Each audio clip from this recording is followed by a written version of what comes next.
Hello Internet! My name is Catherine Barsonistas, and you are watching The Gluttonous Geek Presents Munchies and Minis, a cooking show where I make a recipe inspired by various tabletop role-playing games such as Dungeons & Dragons, Pathfinder, Shadowrun, and just, whatever I happen to find that involves tabletop role-playing and food. Today's episode, we are actually going back to Dungeons & Dragons. I know we didn't really leave it last time, but we are going to the Faerunian city of Baldur's Gate, to the Elfsong Tavern. Famous from the Baldur's Gate game series as well as from the current Neverwinter game. Elfsong Tavern is named for a ghost that haunts the tavern of an elven woman singing for about her lost love.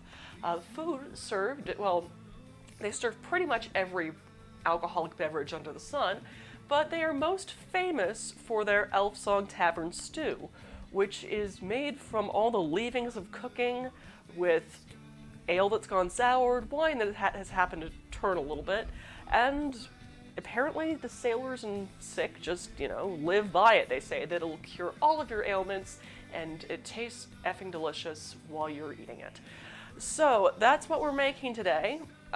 We're actually going to be skipping back in my brain because it's the whole turn a screen on. You remember what you're going to say, but I not remember what I'm going to say. Oh yes, other particular things that the Elfsong Tavern is known for food-wise is the fact that all of their food is heavily salted to make you drink more. They are known for their pickles, as well as their melted cheese sandwiches. So when I had a comment on one of my videos on YouTube about what would they serve at Elfsong Tavern, when I was doing the research afterwards, I went, hey, what's more comforting than a bowl of soup with a grilled cheese sandwich? So that's what we're kind of doing a take on. We're doing sort of what would you have be the leavings from a tavern. I'm going to go with the whole full English-style breakfast, and how is that going to taste with a grilled cheese sandwich? So yeah, we're going to be basically making English breakfast stew, and also adding a little bit of elements that make it similar to a Romanian-style ciorba, which is kind of a sour soup made with, once again, leavings. So I've been blathering on about that for the past, 30 seconds or a minute, who knows. Let's go ahead and get started. So a full English breakfast usually comprises of about these sort of things. Let's go ahead and switch to our prep cam here. Very thickly cut bacon.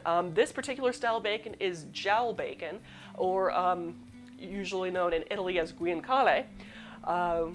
Smoked pork jowls, super delicious. Not technically bacon. If you go with the British style bacon, which is very hard to find here in the States, you want back bacon, so the nice thick rashers that just fry up nicely and still have that little bit of chewiness to them, while American style bacon is more cut from the belly, which, as you know, crisps up like crazy. Pork jowl, however, is not only common to Italian cooking, but also to southeastern United States, oftentimes smoked and then fried up as a little bit of cracklings to go along with whatever dish you're having. So we're going to be using that. We're going to be using about this is roughly about 3/4 pound. I'm writing the recipe to be about 1/2 pound, but feel free, it's bacon. We're just going to be using that to also cook our other ingredients in. English style breakfast also involves ham, cooked in a skillet. We're going to be using half of this ham steak here because we're going to be using the other half for another episode later this week. On Thursday afternoon, I'm doing a Countdown to Dragon Con episode where I'm making 2 recipes inspired by, my first nerd convention, Dragon Con. I've been going since 2004, so please join me for that. I'll be making a dragon fruit and apple crumble, as well as what I'm calling the Dead Dog Day breakfast burrito. So stay tuned for that.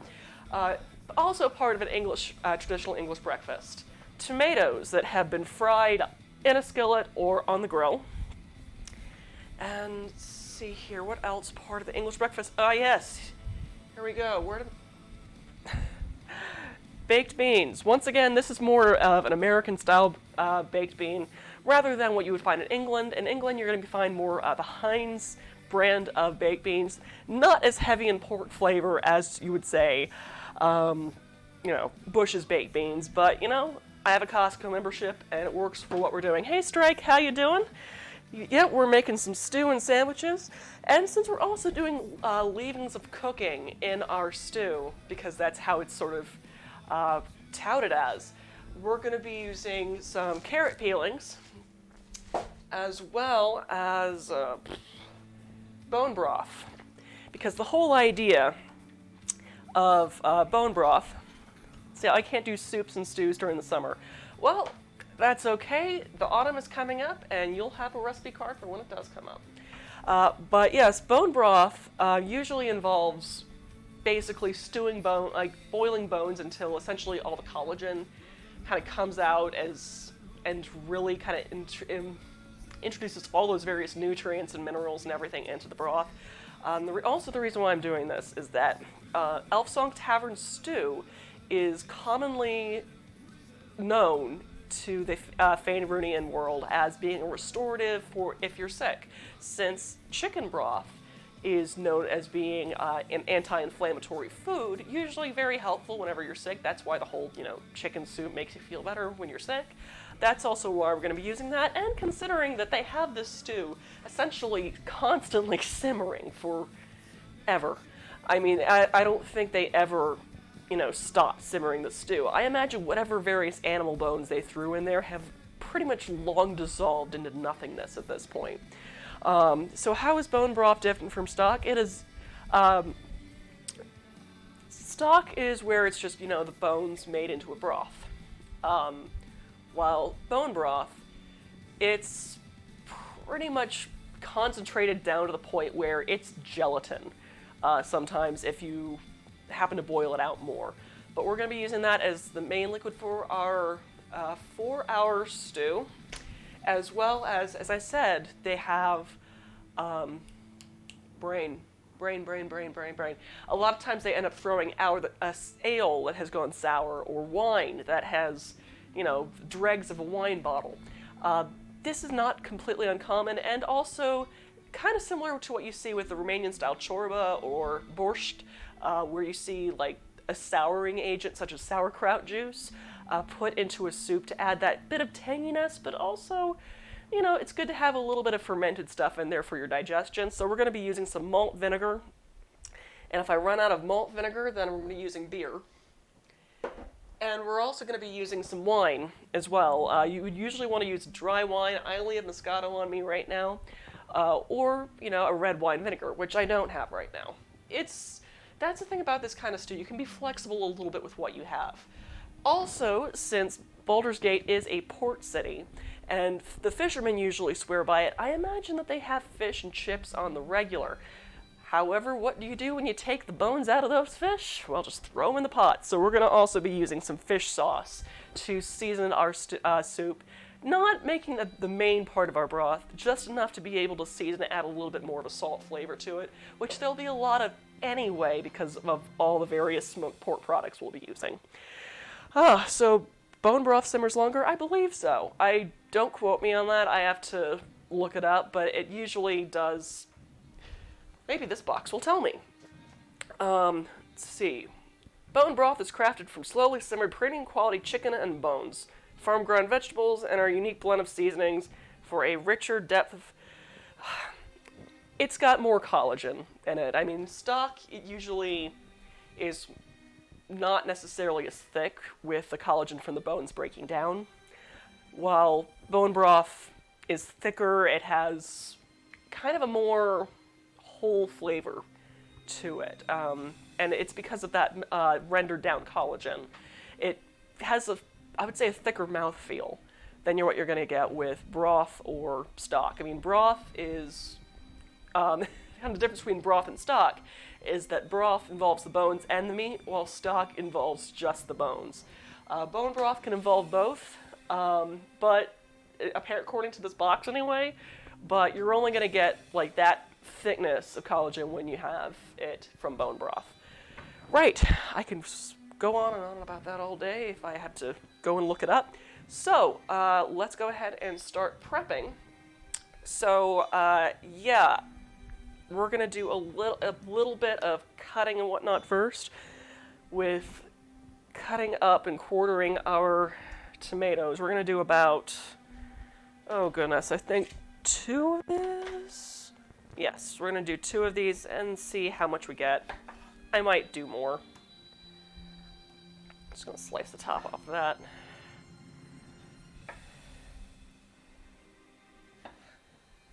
You can quarter them. You can slice them into about 1/4 inch thick slices. Just gonna stick them in a bowl. So I'm just gonna try to get most of our vegetable cutting and whatnot done while I'm thinking about it now.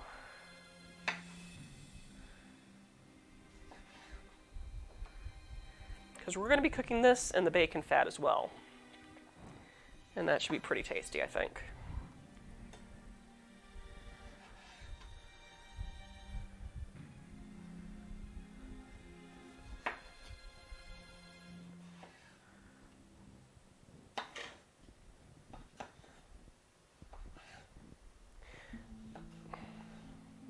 Now granted, we're going to cut this up a bit more after we cook it, but I just want a little bit of browning and caramelization that you're going to get from cooking it in the fat.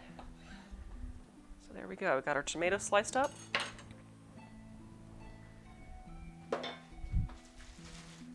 And then you can take 2 carrots. Oof. Cut off the end of that. I don't want that. That has gotten gross.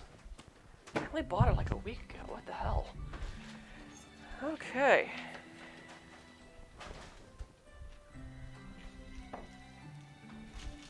Just gonna cut the ends off of that.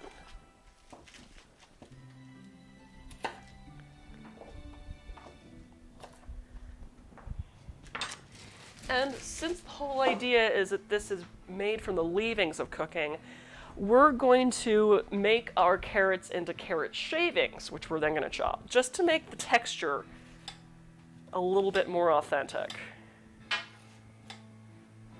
while not making it taste like garbage.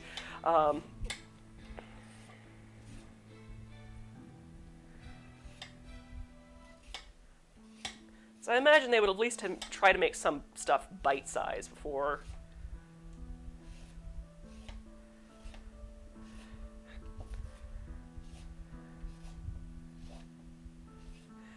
Now this is not really, of course, how it would have been made entirely. I mean, for example, we were only simmering this for about 40 minutes, while what you would get from Elfsong Tavern would be stewed over the course over maybe a month, depending on what they happen to throw in there, of course. Or, you know, if it happened to be a particularly cold month, or if there happens to be some kind of stomach, or some kind of respiratory bug going around. But as you can see, I'm just kind of peeling this into oblivion. But now we've got our carrot peelings from one of these carrots. I'm just going to give that a rough chop to make the slices about no longer than about an inch thick. Well, not thick, inch long. There we go. I'm just going to throw that into our serving bowl for now. And I forgot a very important thing, actually, that would definitely be in a full English breakfast, and that is fried potatoes. So let me go ahead and grab our potato for that.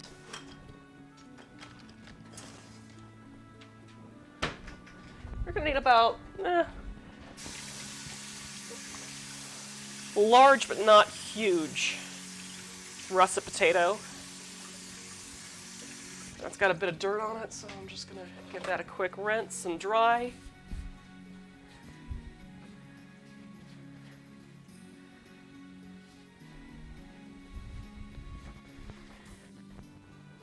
And that I'm going to peel on because it does give a nice flavor and rustic look. So I'm just going to split that in half and then slice it into planks. And get about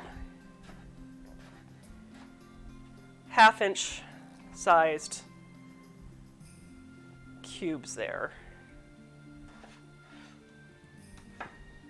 So we're going to also fry this.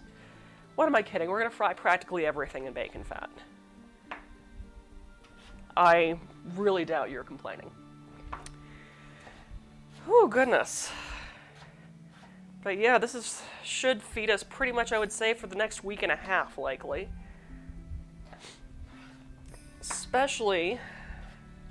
Which is nice, especially since this upcoming weekend is Dragon Con online, or Dragon Con goes virtual.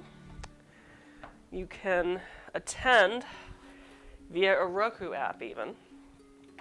But there should be lots of fun programming. I'm already been taking a look at the alternate history panels, and there are some fun ones listed, like socially distanced drunk history. And what else? I think there's also a history of feminism one, too. I can't remember exactly off the top of my head.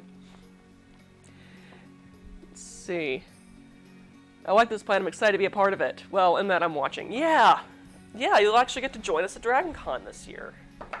Fun stuff.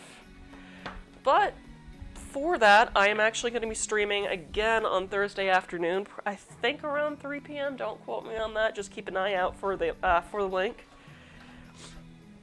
where it's going to be a kind of a countdown to Dragon Con episode. I'll be making a dragon fruit and apple crumble with a Dorito crust, Dorito and walnut crust, and another recipe I'm calling Dead Dog Day breakfast burritos.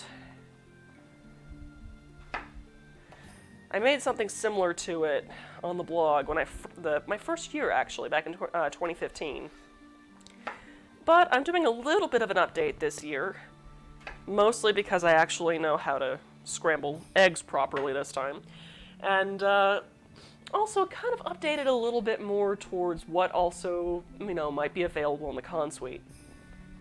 So, that's going to be on Thursday afternoon. Please join me for that.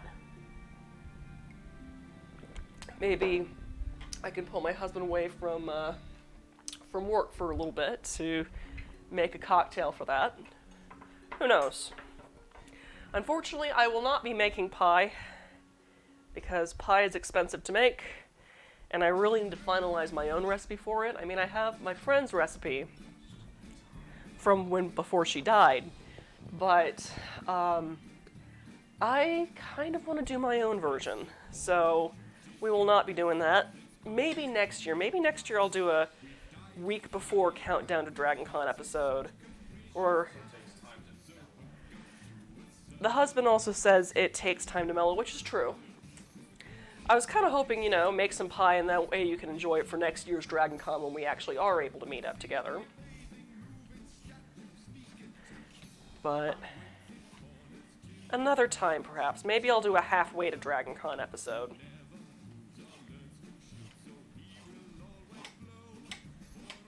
As hopefully we'll be able to all have Dragon Con next year. We'll see what happens. I already know Gen Con's going to be pretty nutty. What I'm essentially going to be calling Gluttonous Geek Con seems to be growing and growing with the more people I meet in the tabletop community. It's a room party, but,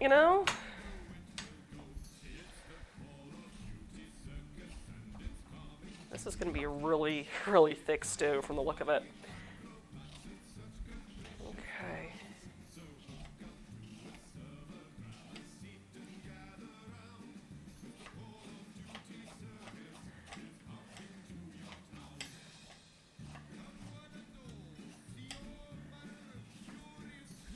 Okay. It's actually something kind of zen about peeling a carrot to oblivion. Okay. Got that. see, halfway to Dragon Con would be March. That seems good. September is a good month. I was born in it. Well, happy early birthday.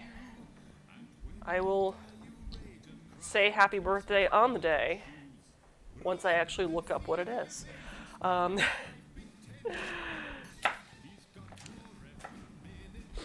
Yeah, goodness. But yeah, usually this is the month where everything starts to go, like, sideways. Or especially when I first started going to Dragon Con, because I would be trying to finish up a costume at the last minute, or trying to finalize logistics like hotel room and all that. That seems to have kind of transferred to Gen Con, except it's more of a finalizing travel plans than it is finishing costumes. But, you know, that's perfectly fine for me. Since I gained weight, I am too damn hot to wear a costume. I'll walk around naked instead. No, Wrong convention. Wrong convention or fun convention? But There are cons for that. yeah, I'm not sure if you can hear my husband in the background there, but he said there's cons for that. All right, that's a shit ton of carrots. Okay, now that, I should probably go ahead and cut that ham up, but I'm gonna wait to do that until I actually pull out a cutting board that's not gonna spill ham juice all over my workspace. So, shove this out of the way. Like I said, I only need about a half of this ham steak because I'm going to be using the remainder of it for, I guess, breakfast later this week. Because I'm like, wait, I'll do Spam for the breakfast burritos. Well, oh no, I can use this for other things for breakfast this week, or other things this week. Anything but that. Or sandwiches or something. Okay.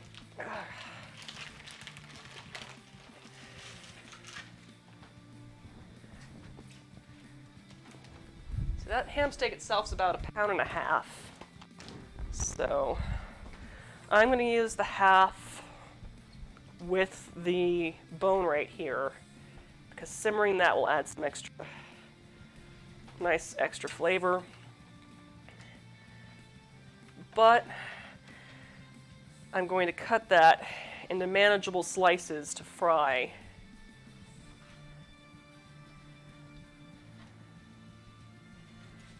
Because I do have a limited surface area with that. Okay, so now that I've got stuff prepped, it's time to start cooking. So, let's turn this light on and switch to our stove cam. That's not our stove cam, that's our tripod. Let's see here. You're definitely hot, but I don't know, cosplay is fun regardless. I just don't have enough dwarves to cosplay as. I tried to sucker D4 into adding one. I get it. I totally understand that. Let's see, I need to turn on the stove here. I'm gonna turn on the medium, and I've got a cast iron Dutch oven right there, ready to go.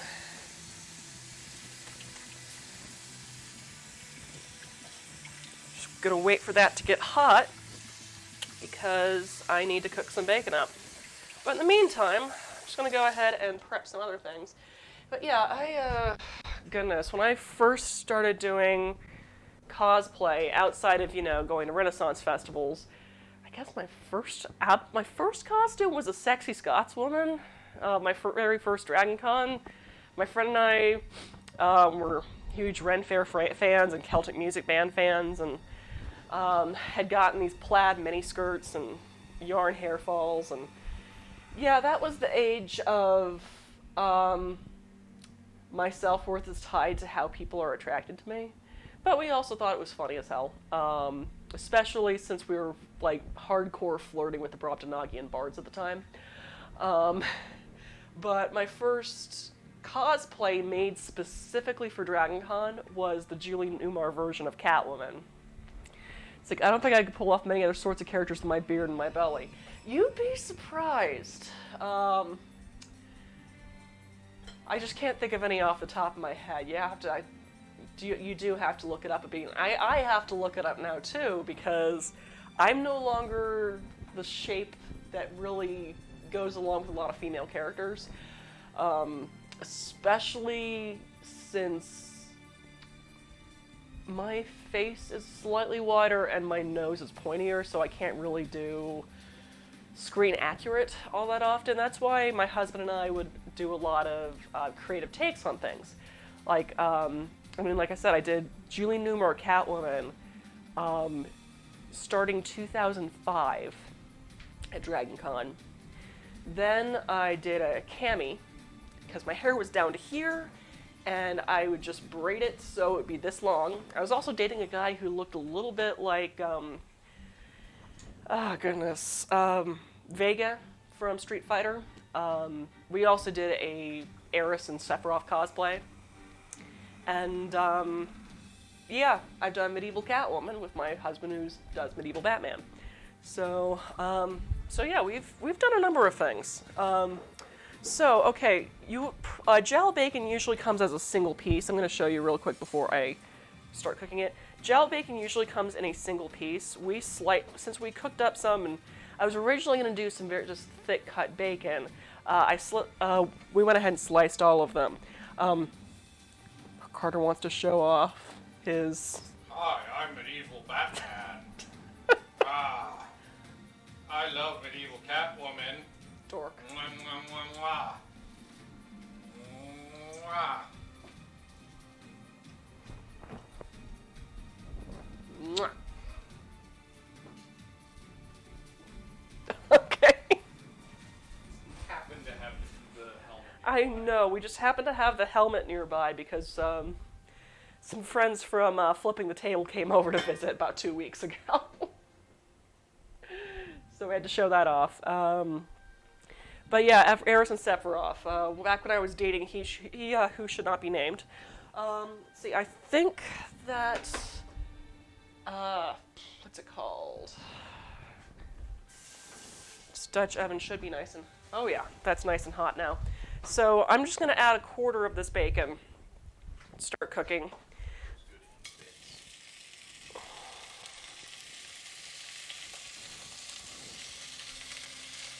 See, you got, yeah, about 3 slices should do it.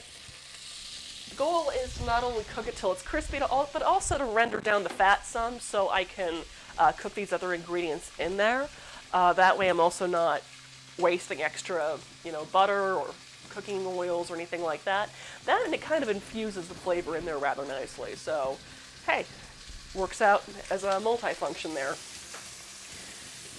Ooh. And as I wait for that to cook, I'm going to go ahead and start opening up and measuring out some other things. Because there are a few other things you're going to need. And it's easier to do it while waiting for stuff to cook as opposed to all of it just kind of sitting here and twiddling my thumbs, having done it right beforehand, or measuring it right as I'm about to do it. So, like I said, we're going to be using a can of baked beans. It'll also have bacon in it, go figure. Oh no, bacon soup. Anything but that. This is about a 16.5 ounce can, or pound in 5 ounces. Just going to go ahead and open that up so it's ready to go. Once I find where the hell my can opener went. Here it is. Okay. So, I'm just going to open that up. Goodness. Whew.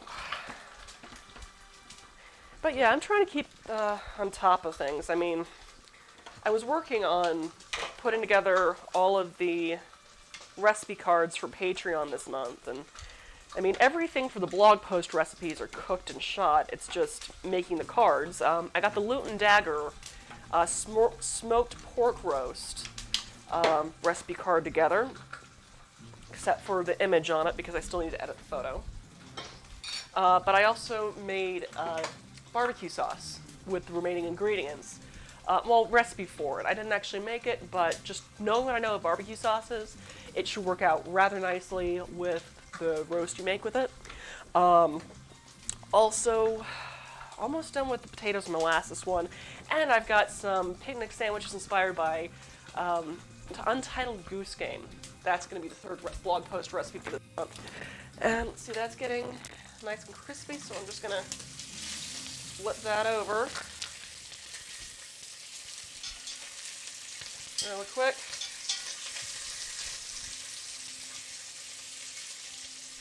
Let it render out more.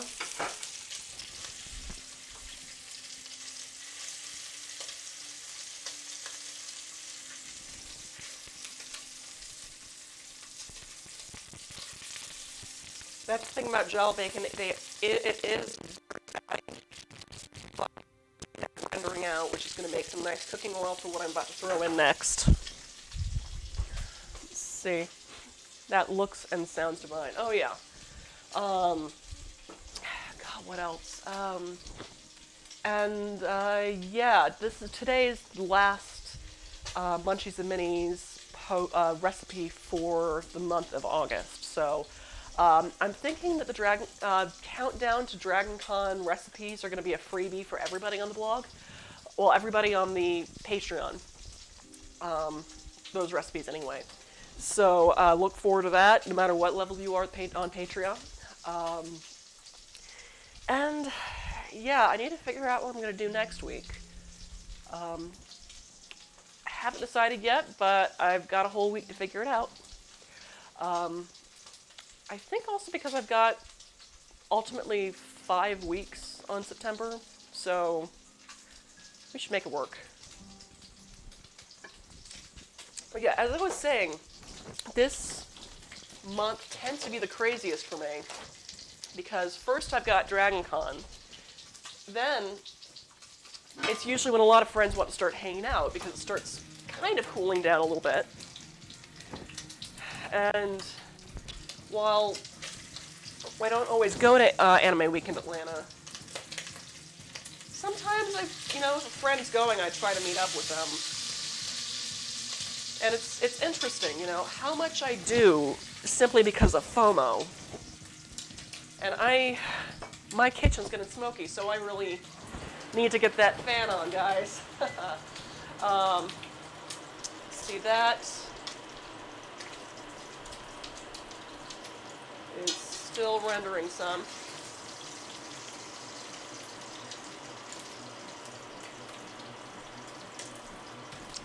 So just let that do that. And what was I going to cook first? Right, I was going to cook the potatoes first. Yes. Yes, that's a thing. And then we'd be planning pretty much for the whole month of October for our giant annual wizard party, which is usually always the weekend after Halloween. That way everyone's gotten their Halloween parties out, and then they can just, dress up as some kind of magic user, as long as they're not, racist or sexist or anything like that, and come join us at our house. But, COVID. So, I guess it helps that I get to save my budget because of COVID, because I don't have nearly as much FOMO as I would throughout the rest of the year. But at the same time, it's been hard. I mean, we finally broke down and had some folks over from Flipping the Table. And the only reason why we invited them over was because we saw that Goblin Katie had actually gone on site to stream with them. So I invited the whole lot back. I mean, Katie had a family emergency, but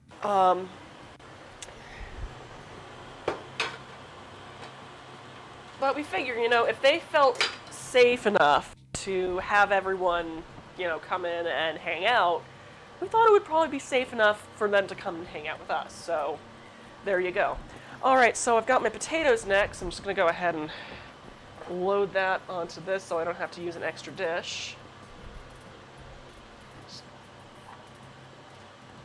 When all else fails, just use what's available to you. It's cooking down anyway.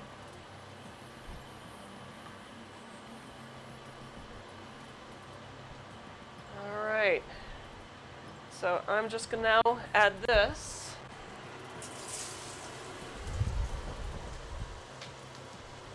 to our bacon fat. and just kind of stir cook that with a pinch of kosher salt, which is over here.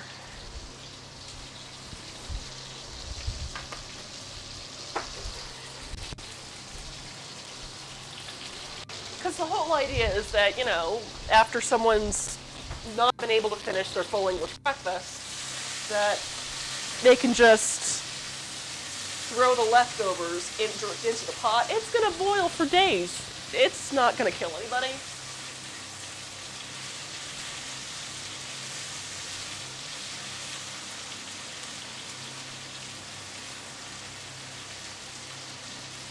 Okay, just going to let that brown a little first before I cook it up a little bit more. In the meantime, let's go ahead and get that steak into a bag so I can clear off my workspace some.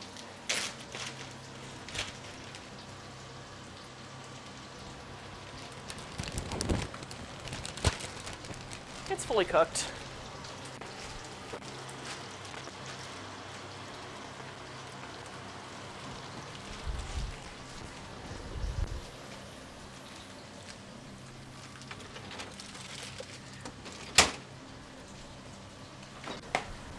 Oh, goodness.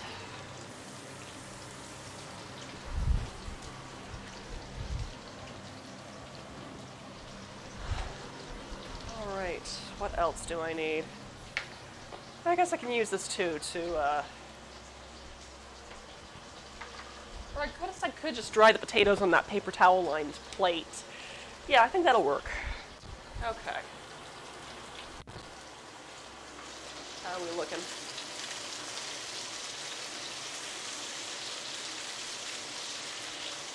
A little bit of browning on there, but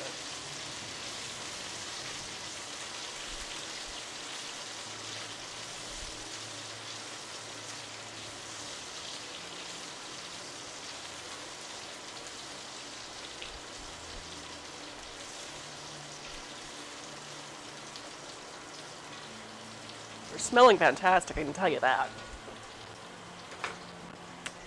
Oh boy. For a second, please. Thank you. And I'm just going to pause the sound really quick just so I can blow my nose because I don't want you to have to hear that. It sounds gross.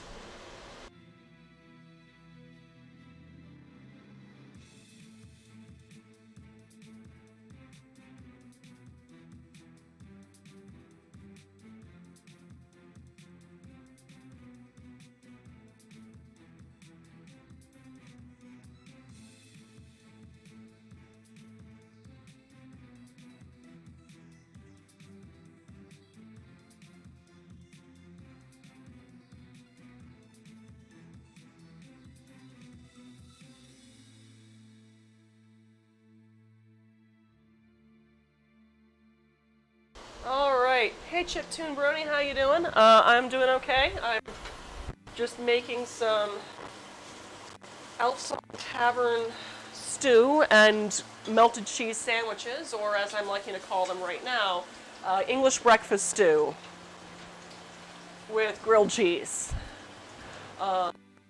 So right now I've got some of these potatoes stir frying in bacon fat right now, which smells amazing, not gonna lie. Because mostly I just want to get a little bit of crisp on there as well as a bit of browning, caramelization, add a little bit more flavor. And it also soaks in the bacon fat quite nicely, I like to think. All right.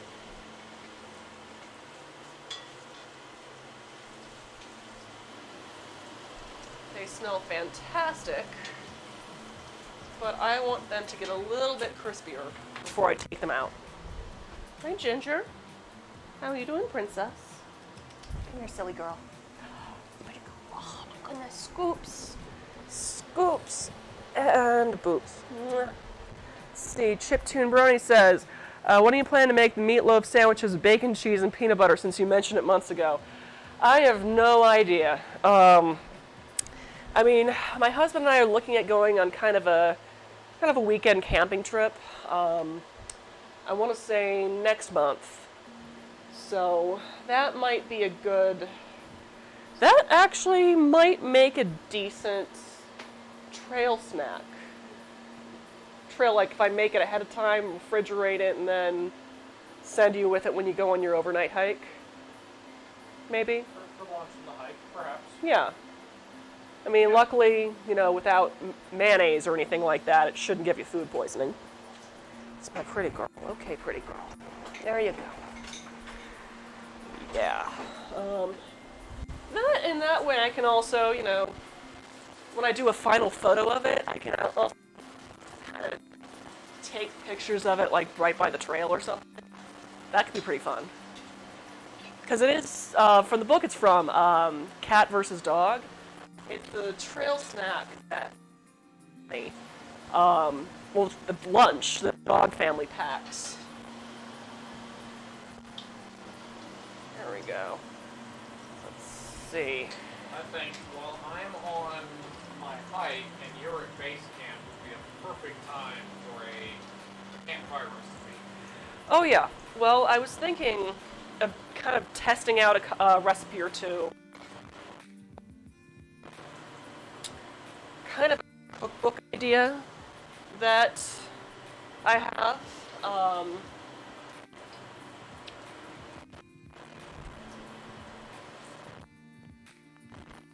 I can't really give much more information about it than that at the moment because I'm still working out my battle plan for it. But the idea is that it would be all camping recipes. Based medieval style tabletop role-playing games such as Dungeons and Dragons. Fried potato there. Okay. Cool. Alright, got my potatoes. Now I need to fry up that ham steak. So I'm just going to add the pieces of that. So, not really trail snack so much as a picnic lunch. Because the plan is...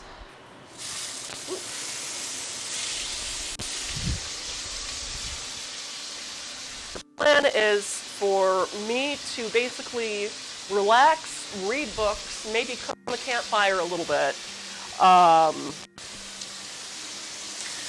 While my husband goes on a overnight hike on part of the Appalachian Trail. There's a really cool campsite we're looking at. I don't want to give out details just because, you know, I got to protect where I live and where I'll be and all that sort of thing. But it's a super nice site that we can just set up a tent. It's got facilities, but it's still distanced enough where it's not a popular camping site. So, oh, hey Ginger, you want to pick up the baby girl just so I don't trip over her or step on her paws? Yeah, let's see. I was reading Unfinished Tales by J.R. Tolkien. I still need to finish that first chapter. I still haven't read that. Let me know if it's any good. Because, see, right now I'm reading like 2 or 3 different books at the moment. I'm rereading the Dresden Files series, and I'm currently on what's it called Small Favor, I think. Yeah, Small Favor. That beautiful golden brown color we're getting from it cooking in the bacon fat. Awesome, right? Okay. Gonna transfer our bacon that we cooked up already back to the cutting board.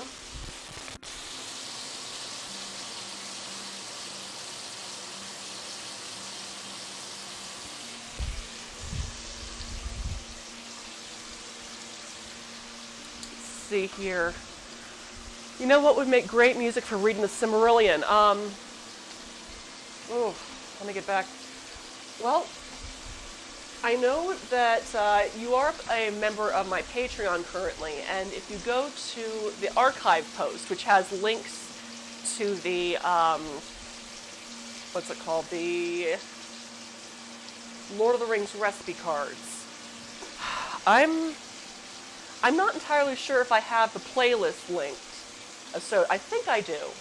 I have the playlist linked, associated with those 3 recipe, Lord of the Rings themed recipe cards on that post, and if not, I will add it probably tonight or tomorrow when I'm putting up the recipe cards for this month. They should have some pretty good listening for reading the Silmarillion. However, another thing that you can do, YouTube has these really great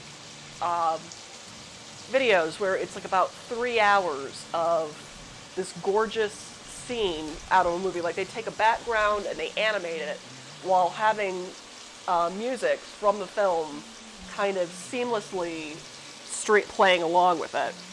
But thank you for the recommendation. I'll say between my wife, myself, and our roommate, there's almost always some Lord of the Rings inspired background music playing in this house. Pretty much, yeah. That's kind of how we work best. Yeah, so I enjoyed the Hobbit Feast video, actually, Yeah. probably the most. So I pulled up that Forest of Shadows, and I'm going to check that out later. Thank you.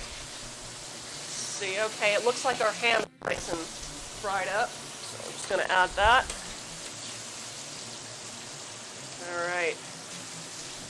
That is looking freaking fantastic. Alright, so there's a bit of fat left, but not enough to cook what I've got coming up next. So now I'm just going to continue cooking that bacon as I was showing you earlier. So let's go ahead and cook the next quarter of the bacon. Just let's go 3 slices.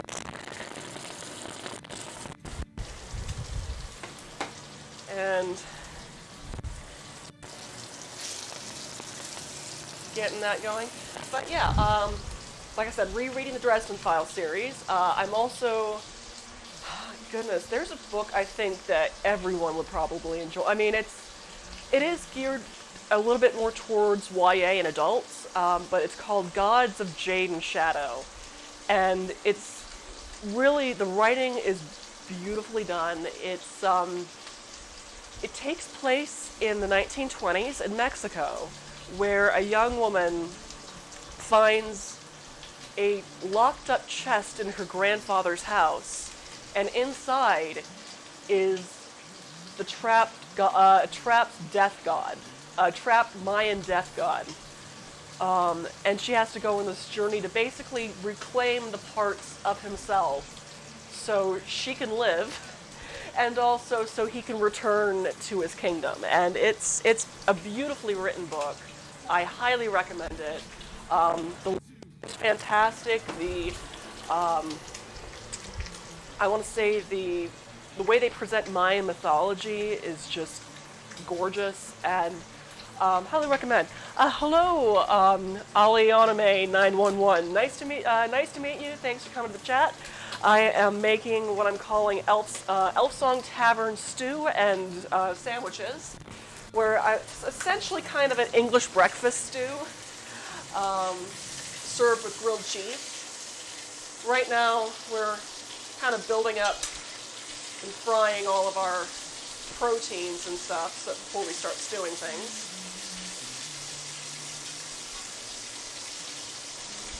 Just got to render this gel bacon for the cooking fat. And let me go ahead and transfer some of these proteins to my my cutting board, because we're also going to need to chop this up for the stew. As you see, I'm kind of cooking the bacon a few slices at a time, so I always have some cooking fat to cook other ingredients of our stew.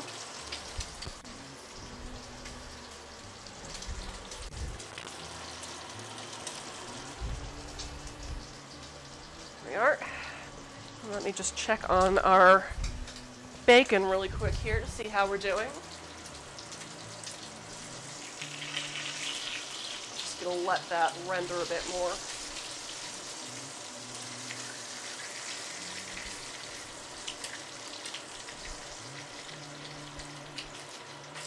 Yeah, that's still going. And we've got some, let's see here, just so I can show you what I'm making it with. Already fried up some potatoes to go in there. I've got some carrot peelings. Well, I essentially took 2 carrots and peeled them to oblivion before chopping them. Kind of give that sort of peeled carrot texture without, resorting to the garbage pile. Because, that's gross. And gotta go food prep. Yes, go prep the food chip tube, Bernie. Thanks for joining.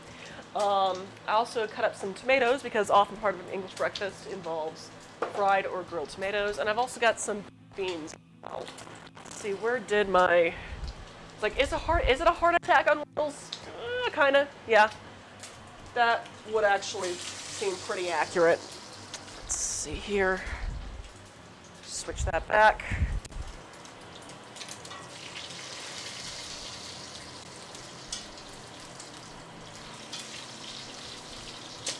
Ow. Yeah, moisture when it meets hot fat tends to splatter. So that's why long-handled tongs are helpful. Let's see. I'm just making sure my mic is still on. But while we're waiting for that to render down a little bit more, let's go ahead and cut up some of this meat. And just so I don't have to touch it, I'm gonna grab a fork too. So I've got some ham steak, just gonna cube it up into about 1/2 inch thick pieces here.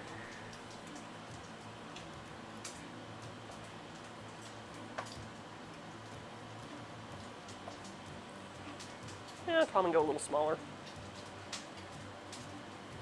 Well, that's about 1/2 inch, and that's about 1/2 inch. There we go. All right.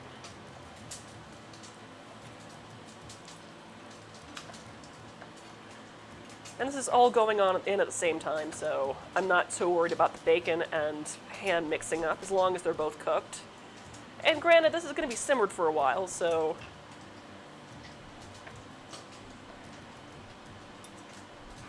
I don't even have to worry that terribly much about it, but, just for the principle of the thing.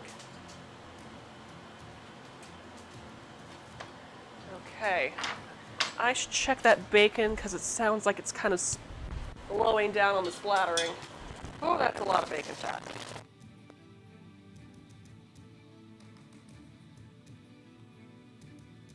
That's ready to go on the paper towel.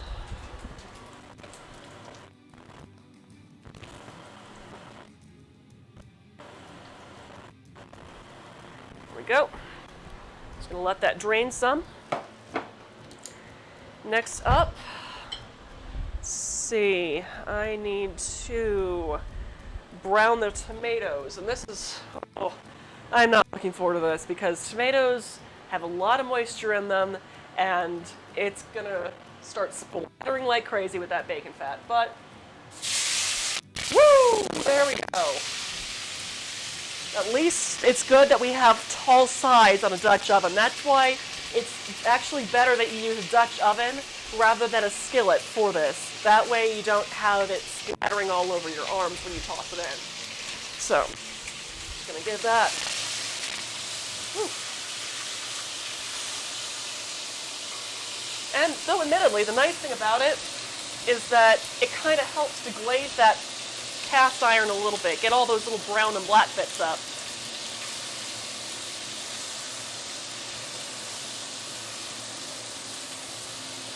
Just gonna let that cook a little bit more out, get some browning going while I do a little bit more chopping.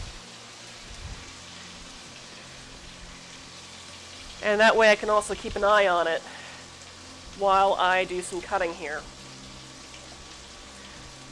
I'll just switch back to the prep cam, that way you can still see what I'm doing here.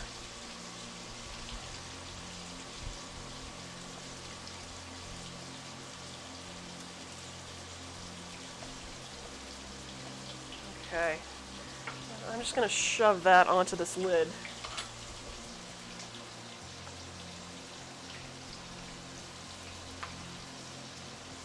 So it's ready to go, and I have a little bit more room on my cutting board here.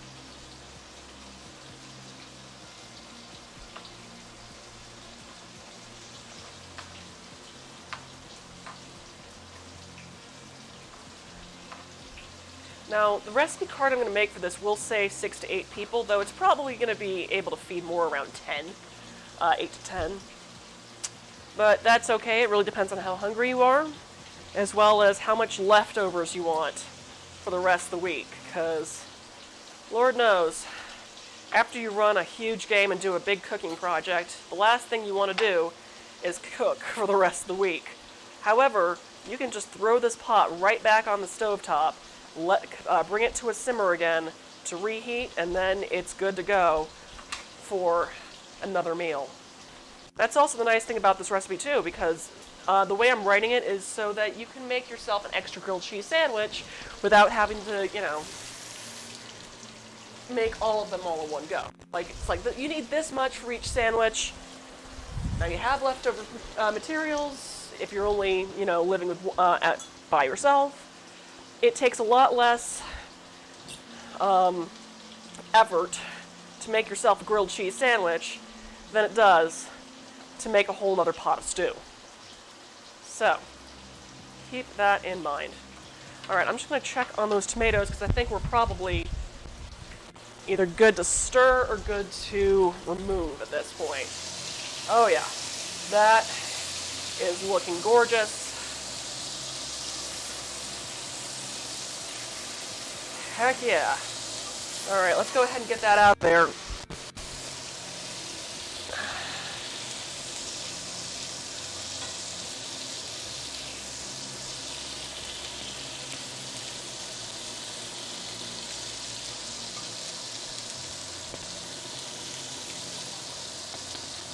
Let that cool some.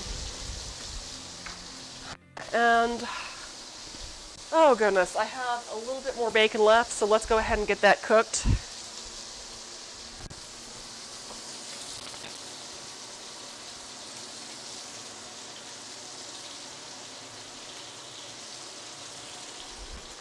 Okay. And while that cooks, we'll continue to chop what we have meat-wise. See that bacon we cut earlier? I'm just gonna cut that once again into about half-inch pieces, essentially bite-sized pieces. It's gonna tenderize a bit some while it simmers.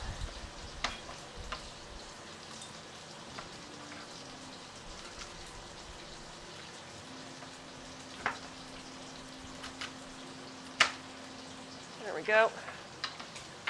Oh, I've got some more bacon over there. Ooh.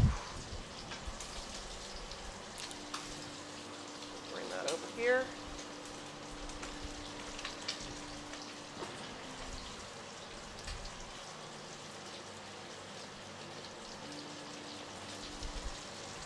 Now you're probably thinking, why did you pick pork instead of beef for a medieval style stew? And I'll tell you, the reason for that actually has to do a bit more with a historical standpoint than it does with, an aesthetic standpoint.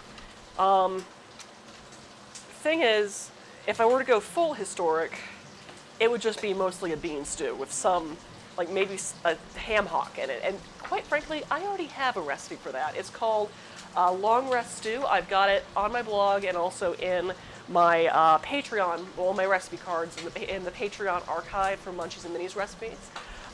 It utilizes ham hock as well as lentils and a bunch of other anti-inflammatory style foods that you would probably find on the trail. However, I was kind of going for a mix of English pub, because that's kind of what Baldur's Gate reminds me of a little bit. Kind of a English port city. As well as the fact that beef is expensive, especially if you're living in a city. chicken is also expensive, especially if you're living in a city, because chickens take, I mean, granted, yes, they're a lean meat. They're fairly cheap. They're fairly cheap now. Didn't always used to be that way. Medieval peasants rarely cooked their chickens unless the chickens had stopped laying eggs. You generally don't want it to kill your egg layer. Okay, I need to flip that before it goes too burnt. All right. There we go. There we go. But yeah, you generally don't want to kill your egg layer because that was usually your source of income or your main source of animal protein. Just like with cows, you don't want to kill your milk maker and therefore your other main source of animal protein. Cows usually didn't get slaughtered unless, you know, a rich person bought it to eat, or it stopped producing calves, and therefore stopped producing other cows to sell, and also stopped producing milk. So you're not going to find beef stew all that terribly often in a medieval style, a medieval tavern, unless it was a very, very rich tavern. That's also why, when you think about it, something like braised beef with ginger would be more on the wealthy or noble dining scale, if you go by D&D rules. Okay, as you see, this is rendered out quite a bit. Just gonna remove that. Just the paper towel there. That's done.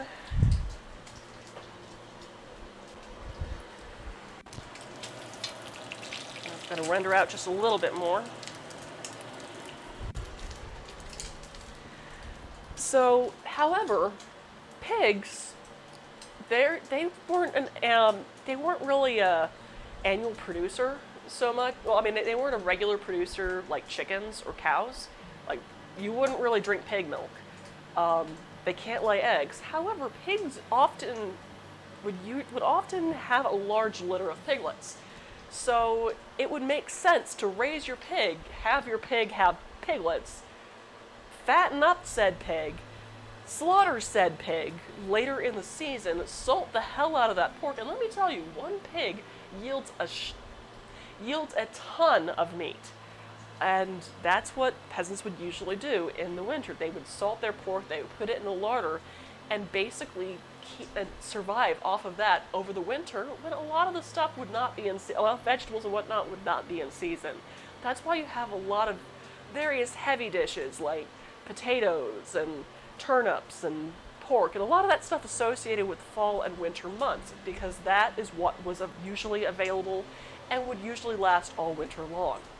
So let me just see, I've got pork right here. So you're thinking, well, why are you making a winter recipe during summer? Well, one, because I can, and two, I actually days ago asking what would be served at the Elfsong Tavern, and this is essentially what I came up with. So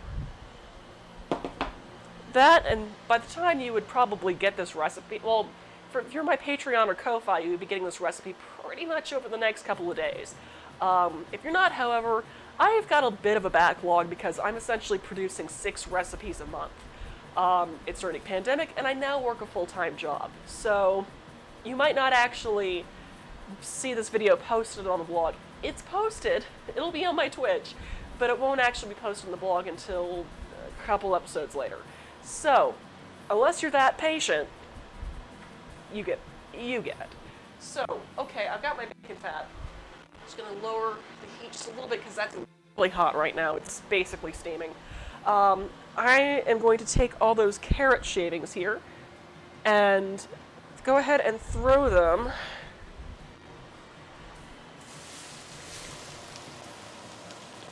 into that fat. Just going to toss that around a bit.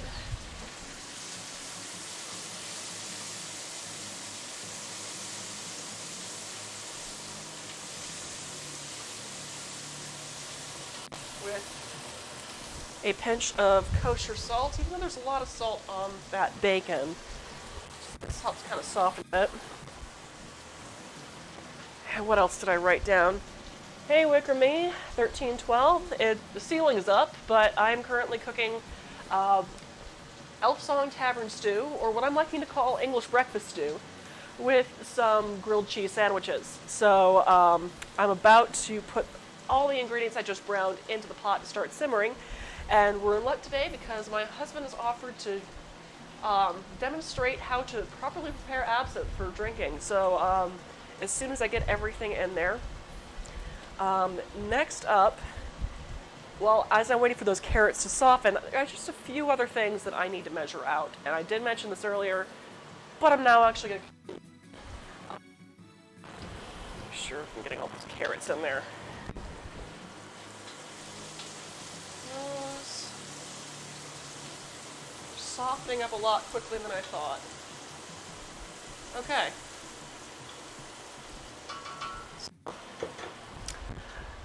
You're probably aware that a lot of times when you make a stew, you usually use some kind of stew packet that usually contains cornstarch. We're not doing that. A medieval style stew or soup was usually thickened with breadcrumbs. This also goes along with the whole Elfsong Tavern stew concept that it was made from the leavings of from other meals and cooking. So it would make sense that they would have probably some stale toast or bread just left over from serving meals all day. So we're going to use some breadcrumbs. Of course, you're free to make your own. We're going to be using some Italian-style breadcrumbs, though, because they happen to have some nice herbs and seasonings in there that gives it some nice flavor. So we're just going to throw in about 1/4 cup of that once I find my 1/4 cup measuring cup. Yep, there we are. And I'm going to add that to that bacon, fat, and carrots there and kind of stir it around to make sort of a roux.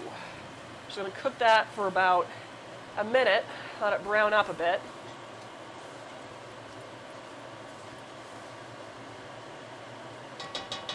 While I gather some of our other ingredients.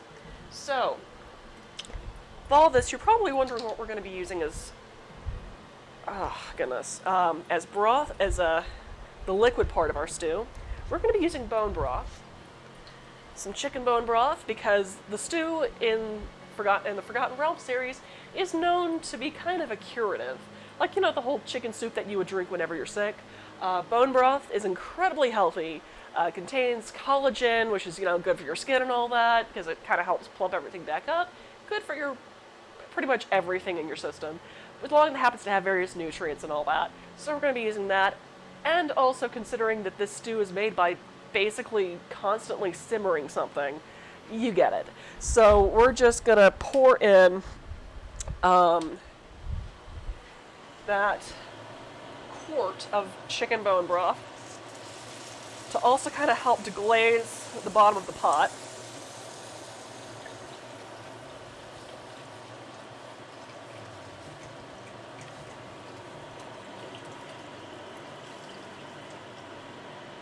And I'm just going to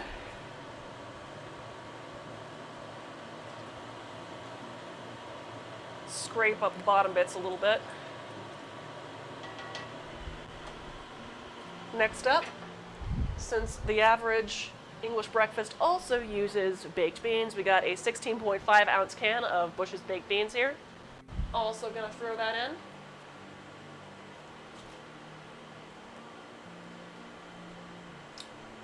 See, all of that tasty,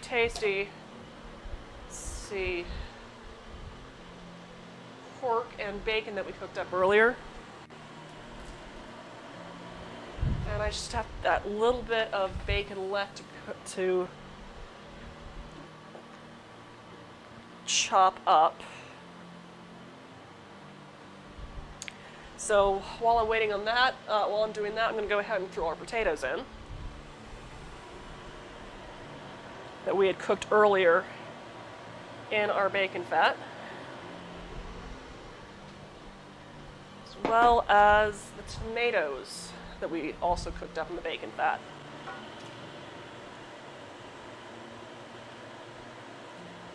Give that a good stir. Just have to get what's left of that bacon out in there. It's going to take this a little while to get to a boil anyway, so that's why I'm not terribly worried or running around like a chicken with my head cut off at the moment. So it's back to our prep can to get the remaining bacon chopped up.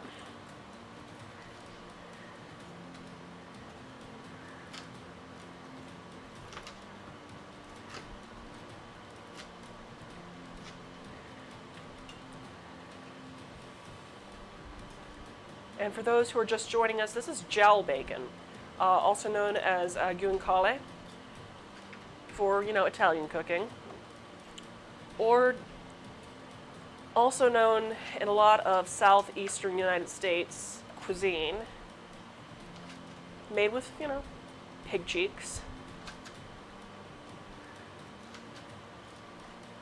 And then it's also been sliced into rather thick slices. It usually has a little bit of pork skin on it too. Just going to add a little bit of a chewy texture,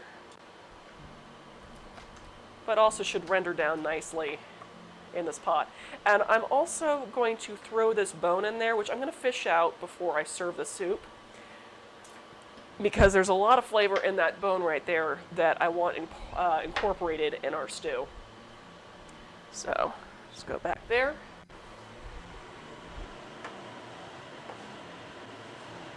All right. Don't need that anymore. So that is going away. And what else do I need? Yes, that's right. I need the souring agent because, like I said, in the description of this stew, a lot of times beer that had been soured and wine dregs, like the dregs from a wine bottle, would often get thrown in the stew as well. That's why we're going to be using malt vinegar. So basically vinegar that's been made from beer. Or if you don't have malt vinegar or don't feel like finding malt vinegar, I would say go for a dark ale, or like maybe a strong IPA or something like that. It really is your preference, like what kind of flavor notes you want in there. So yeah, basically kind of a drier tasting beer. And we're also going to be throwing some wine in. I might have a bottle of cheap dry wine. That's what I really would prefer to use. And honestly, I could probably go for a glass of wine right now. So you're normally for this recipe, I would recommend using red wine vinegar or white wine vinegar. If you don't have that or don't feel like buying that, I would say some kind of dry white or red wine, whichever is your preference. So let me just go do a quick search to see if we have that back here in my wine rack. Why didn't open that? Let's see what honey white wine. Let's see here. Gato Negro chill. Not dry enough. That's sake. No, we're not using that. Grenache, too sweet. Let's see here. That's mead, and that is a very expensive bottle of wine. So there's Cabernet, and red dye. That should work. Let's see, do I have anything else over there? Yeah, let's use this. Red Diamond Cabernet. Unless I have a bottle of wine that hasn't been opened back here, which I might. Let's see here. That is dry vermouth. You know, that might actually work. But I still want to open that bottle of wine. Let's use the vermouth anyway. And open up the bottle of wine anyway, because I want some wine. Okay, so. Right. We were doing things, and I'm still waiting for that to come to a boil. Let's see here. I'm not gonna lie, that looks and smells amazing. So, right. You're gonna need about half a cup of malt wine vinegar, or beer. It actually does smell pretty good. So, half a cup.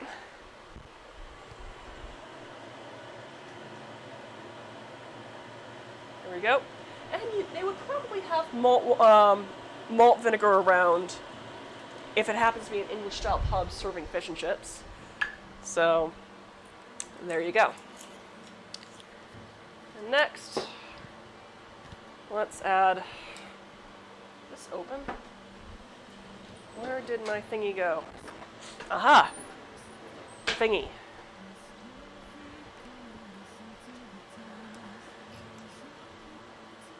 That actually smells really good. I'm gonna give that a quick try before I throw it in.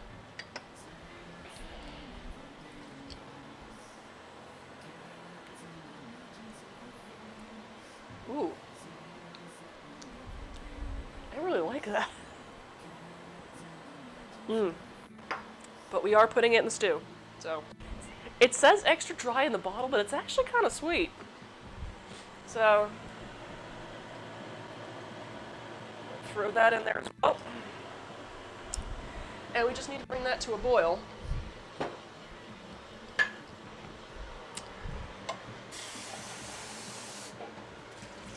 Ooh, right. See, what time is it? It is 7:18. Okay, yeah, I think we're actually on time. Awesome. So, just need to do a little bit of clearing off. I'll just keep this on the hand so I can fish out that ham bone later. Get rid of this, because I don't need it anymore.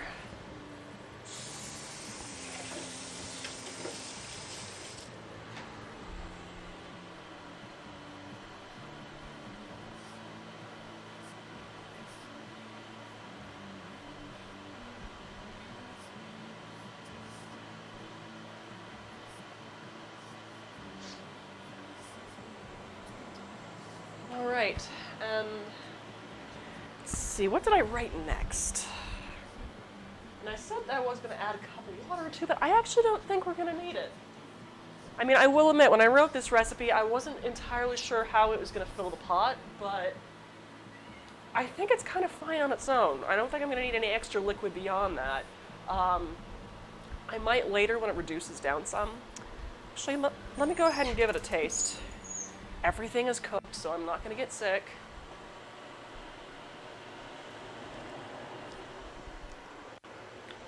Actually, that's really good. So we're just going to let that come to a boil. We need that to come to a boil, so I'm just going to throw on the heat super high to get it boiling. We don't need it boiling all the time. I just want to get it hot enough so I can lower it to a simmer and let it simmer for about half an hour or 20 minutes. Honestly, I think 20 minutes might be enough. So we can let it do its thing. I can clean up a bit, and I can also have Carter show you how to prepare absinthe. But while I'm waiting, since I don't need this, it can go away. Let's see. I don't need that because I threw away the box already. Well, no, I didn't. There we go. Now we're throwing away the box.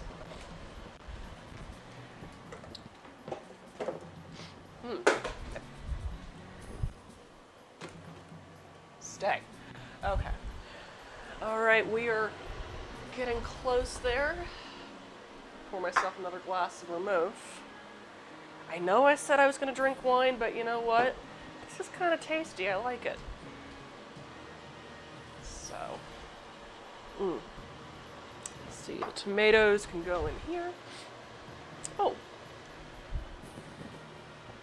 Let's see. We are getting there. Almost there. I'm just going to mute really quick so I can blow my nose again because allergies are a bitch. Especially when we've been getting a lot of rain. It's Georgia. The humidity is currently at 78%, and I have mold allergies. So fun. fun, fun, fun. So just give me a moment.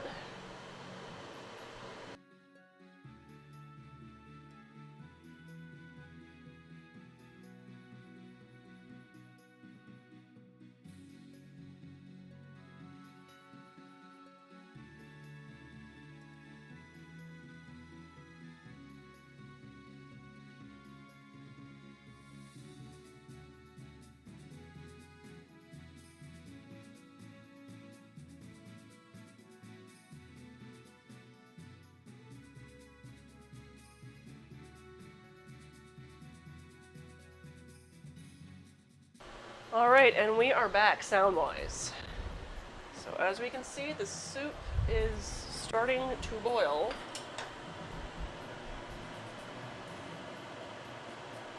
Stir that a little bit with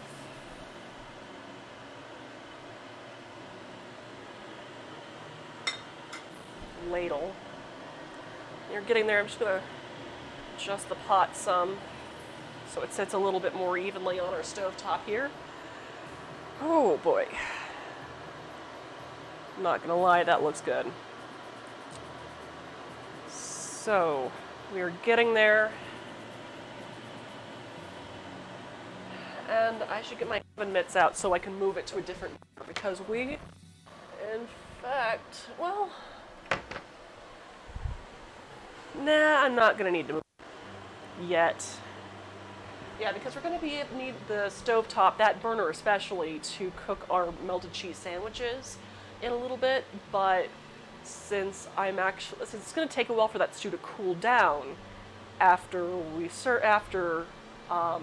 make it, I might as well just turn the whole darn thing off while making the sandwiches and just let it cool down some before eating.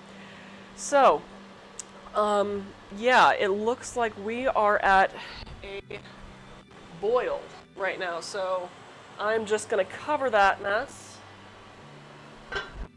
with the lid, turn the heat down to low, and then set a timer for about 20 minutes and see how it is at that point. So that means we can go ahead and switch. Well, I can turn the fan down a little bit so you can hear me a little better for one. Since we're also working at a lower heat right now. Balance that a little better. There we go. And switch cameras because I believe my husband would like to show you all some drinking stuff. Hey, babe. Let's see if I can find him. Sweetie? Carter? Hey. Still on the phone. Oh, okay. He's on the phone. I didn't know he was on the phone. Okay. Well, that's perfectly fine because I can still talk to y'all while I am drinking vermouth and cleaning up my kitchen some. I am so glad that I have a mostly empty dishwasher right now. Because while this dish doesn't really... Oh, okay. Cool beans. Let me switch the microphone over to you then, babe. Because I need to do a little bit of kitchen cleanup, and they can listen to you a little bit better if you have my mic while I start doing dishes and stuff. And you know how to work the stream deck and all that, obviously. So we're just gonna stick it with the prep cam, I think. sounds good. All right, hello. My husband, Carter Eastus. Hi. So, we don't have a proper cocktail for you today, but I'm going to share a very simple set of instructions on something that you may have heard a lot about but never actually tried, and that is absinthe. It's upside down, honey. Ah, there we go. Absinthe. So, absinthe, a drink traditionally made from wormwood. It's very interesting. Now, there are a lot of liqueurs, I will drink tequila straight, gin, rum, whiskey, bourbon. I'll drink a lot of things straight. Absinthe is not one of them. There's a particular way to prepare absinthe that I'm just going to boil down and make it a little easier for you. So the first thing you need to do with absinthe is find the fanciest freaking glass you own. Here's a nice crystal looking glass here.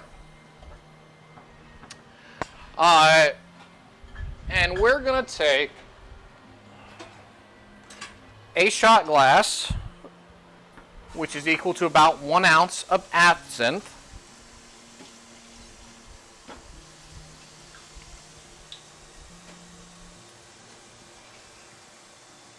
Lovely green color there.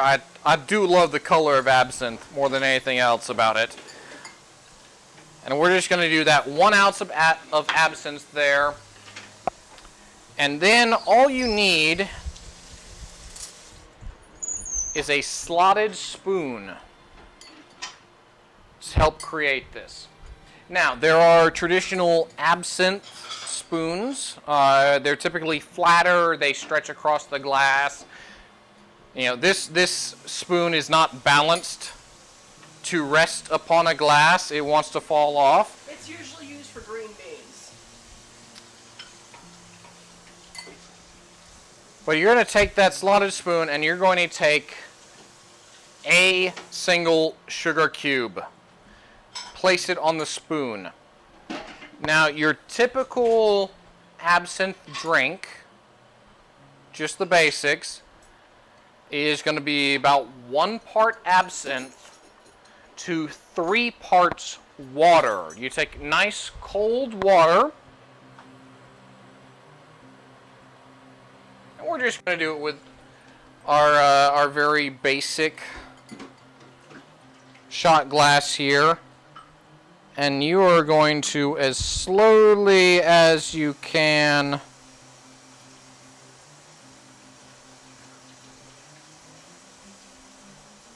drip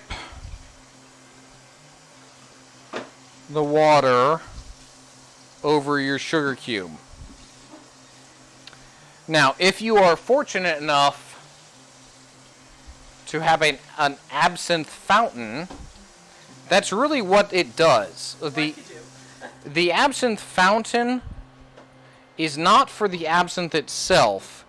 It is to drip water. I'm actually having a little trouble with this shot glass here. Oh, it's getting everywhere. You know what? We're not going to bother too much with it.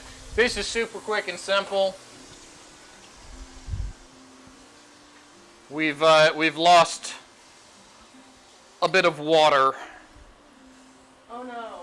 At this point. But yes, oh no, we've lost water. Anything but that. Let me get something that's going to actually, something with a spout on the edge of it or something that's actually going to drip the water rather than pouring. Here we go. A 1/3 cup spoon. Not spoon. Checked on the stew. It smells amazing. There we go. We've dripped enough that our sugar has fully dissolved. And we're going to add a bit more water to that. As I said, you're going to want about 1 portion of absinthe to about 3 portions of water. Very simple. That sugar cube is really going to help bring out the flavors in it. And that's it.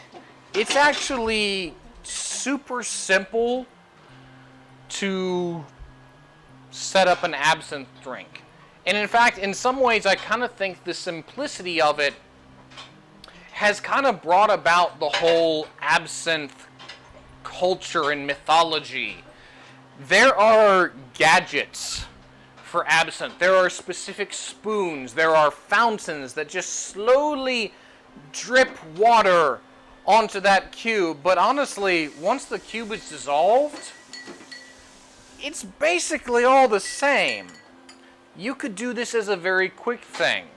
I have done things in the past where we take the absinthe and the sugar cube and the water, and we can add a little flavoring onto the sides of it. We can add a drop of bitters, or even add it to, give something a little bit of fruit flavor.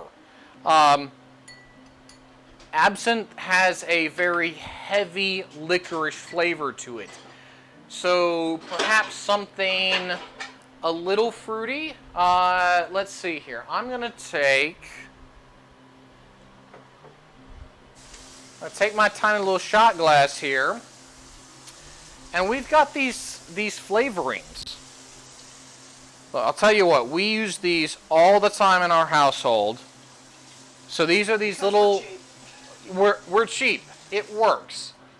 No judgment here. If it ain't broke, don't fix it. A little squirt of flavoring. This absinthe has got the heavy licorice notes. Make sure you're on the camera, by the way, then. Personally, I like that, but if I wanted to change that a bit, I could take the tiniest bit of this strawberry kiwi flavoring and completely change the profile here. So we take the tiny bit, we're going to add a little bit of water to it, about half an ounce. Add that in. We've kind of messed up the color of it, but that's okay. And we're going to add some ice on.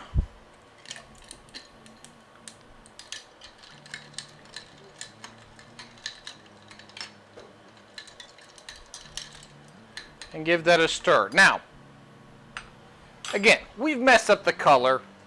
Honestly, I drink for taste, not for color. How is it? That is quite delightful, actually. Is this for me? Give it a shot.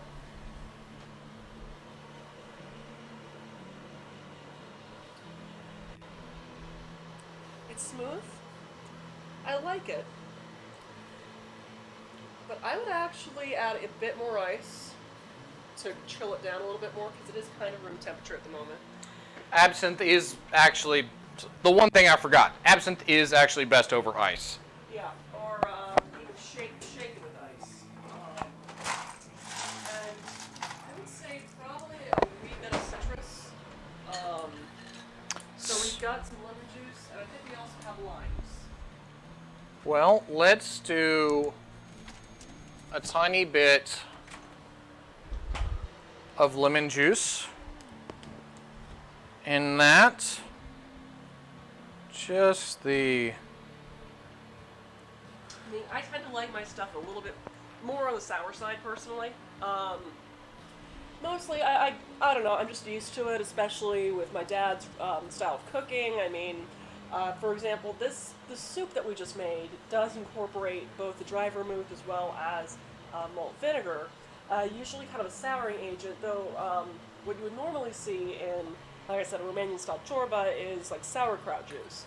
But because I'm used to more kind of tart flavors, especially with like mustards and all of that, I usually prefer a little bit more acid, like citrus juice, or some kind of drinking shrub, or hell, sometimes it's kind of interesting putting in like apple cider vinegar into your cocktails.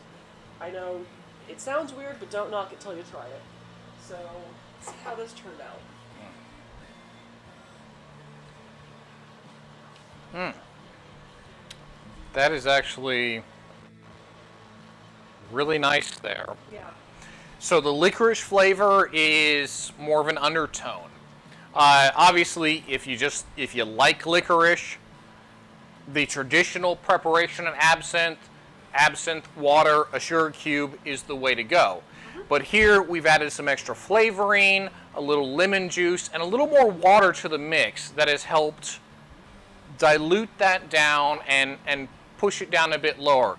It's actually very well balanced, though I hate to say it's kind of an ugly drink. Here you've got this very kind of off green color,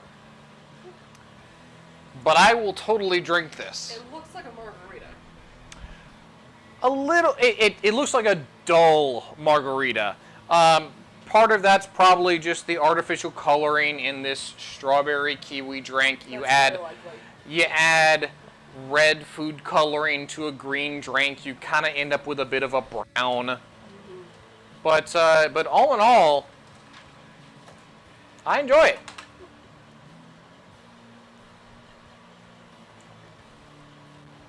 Okay. So we'll try to do more interesting cocktails. Part of it is we're a little low on our cocktail and mixer stock at the moment, so we make do with what we have. Yeah, it's not really that easy these days, especially the quarantine, to just pop off to the store whenever you need ingredients. That's also why a lot of these episodes have been kind of fewer and far in between. So, yeah, that's kind of what's been happening here. But we make do with what we can, and it's actually interesting. I mean, I hate to support Bon Appetit, well, especially Condé Nast recently, because of how they treated their test kitchen staff. But most recent issue of Bon Appetit has an article on quarantine cooking, with a lot of tips on kind of how to make better use of your food stock, as well as kind of enjoy what you're eating a little bit more during the time when it's not, that all that easy to just pop off to the store whenever you need to. And even then, when a lot of stuff, especially supply chains, tend to be slowed down much more. Granted, it's kind of interesting seeing, from that sort of standpoint, with Bon Appetit being usually geared towards, well, let's just outright say it, affluent white people. I mean, we're white people, we're kind of affluent, but you know what I mean. I mean, it's kind of interesting reading tips that you we kind of learned when we were, I think, both sort of unemployed during the recession, and like I think there was a time where we would kind of, like, I was unemployed and you were kind of Underemployed. Yeah, he was working in theater at the time, so we ended up having. That's actually, I want to say, when I started getting more creative in the kitchen, because I had to stretch out our food budget. The point is, a lot of diversity can lead to creativity. Yeah. And figuring out ways to work with what you have. Well, actually, and I mean diversity so much as lack of fun. I mean, poverty can inspire creativity. I hate to say it, but yeah, I mean, a lot of various food preservation stuff is based off of people having to make a paycheck stretch. We're lucky to not be living in a food desert, and we were lucky back then to not be living in a food desert. But you can imagine, like, just how insanely creative you have to be to just be able to put food on the table. So, PSA over. Hey, we would to see if anyone wants to post some, random cocktails you're making with the leftover items. You don't think you have what you need to make a proper cocktail? Go around your kitchen, find whatever liquids you have, see what you can make with it. That can lead to a lot of creativity that you may have not thought of before. Okay. So why don't you go ahead and...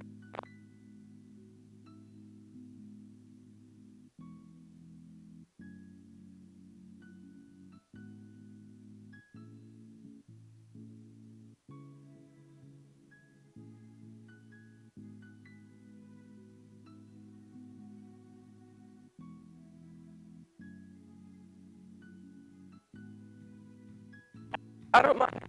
Similar. I think there's some peach tea mix in the pantry right there. Maybe that with. Do we have any bourbon left? We're out of bourbon. I would say about. If you can find my freaking giant copper mug, I would say let's go for. Your giant copper mug.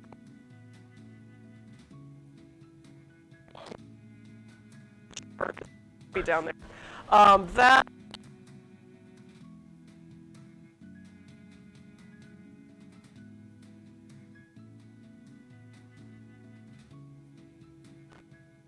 About an ounce of rum and an ounce of peach schnapps because I like rum, don't get me wrong, and I used to drink it all the time.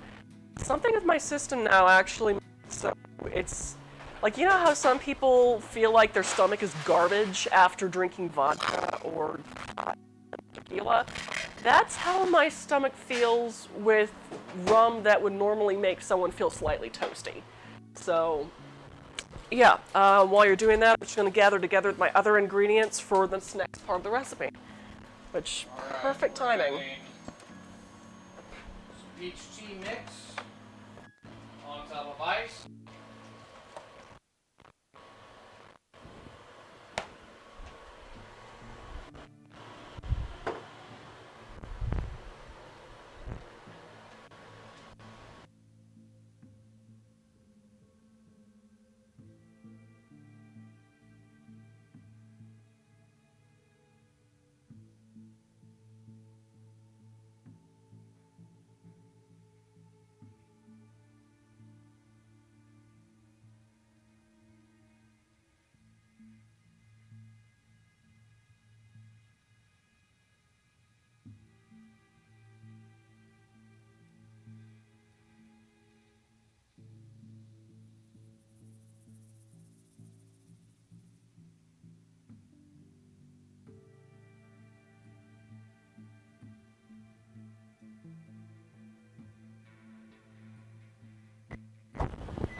Okay, I'm back and I'm not sure where we left off. So we're making a peach drink for my wife here. We've just started off with some peach tea flavor mix. I've added a ½ ounce of peach schnapps.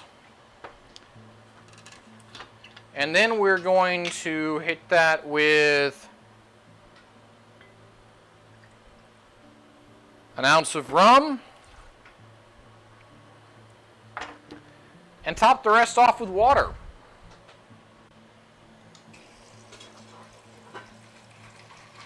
Super simple. A lot of these dry flavor mixes and stuff are honestly just a godsend. I can keep tons and tons of dry flavor mix in my pantry without having to keep sodas or liquids and things. We're just going to give that a bit of a stir and let's see what the wife thinks.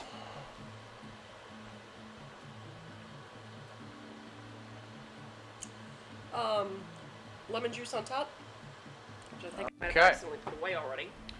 So, she needs a little more acid on it. Yep. We're just going to give that a little bit of lemon juice. If you ever need to cut through something that's overly sweet, adding an acidic ingredient like lemon juice or lime juice would often help to kind of balance that out and cut down that sweetness. Ooh, That's lemon why juice. I find a lot of cherry limeade or cherry lemonade or strawberry lemonade is very popular because those two flavors tend to balance out each other pretty well. A little bit of a stir, and how we doing? Doing better. All right, good to go. Okay, and now that the stew is actually done cooking, I'm going to take it off the heat because now it's time to make those melted cheese sandwiches. However, I did say that we're going to season it with a little bit of fish sauce. So that I would actually say to it taste. The salt content on this stew is actually pretty decent. So I'm only going to just flavor it with about maybe a tablespoon of fish sauce. Because, let me go ahead and switch to my stove cam here. You can see where it is. I mean, look at that. Isn't it beautiful? That does look good. There is actually quite a bit of stew in there. So a tablespoon should be more than enough to add just a little bit of saltiness, an extra bit of savoriness to your mix.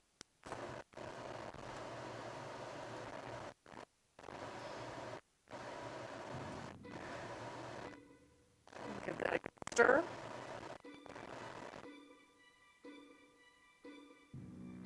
While to cool down. And the carrots are perfectly tender. Excellent. I'm just going to cover this up, find wherever the heck I put my other pot holder. Ah, there we are. And move it to the other burner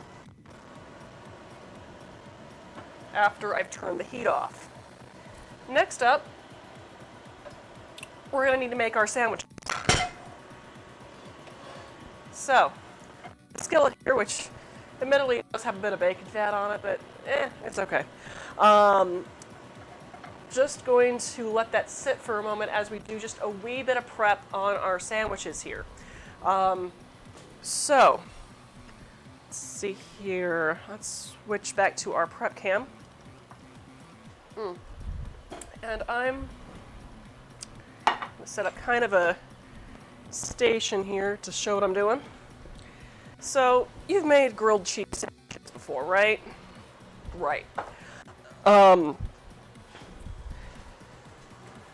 Just gonna need a few things for this particular dish. If I find where the heck they are. That can't fit in there. So, if I remember correctly, I'm gonna need about half teaspoon measuring spoon, and wherever the hell I put my dill weed. And no, that is not just an insult.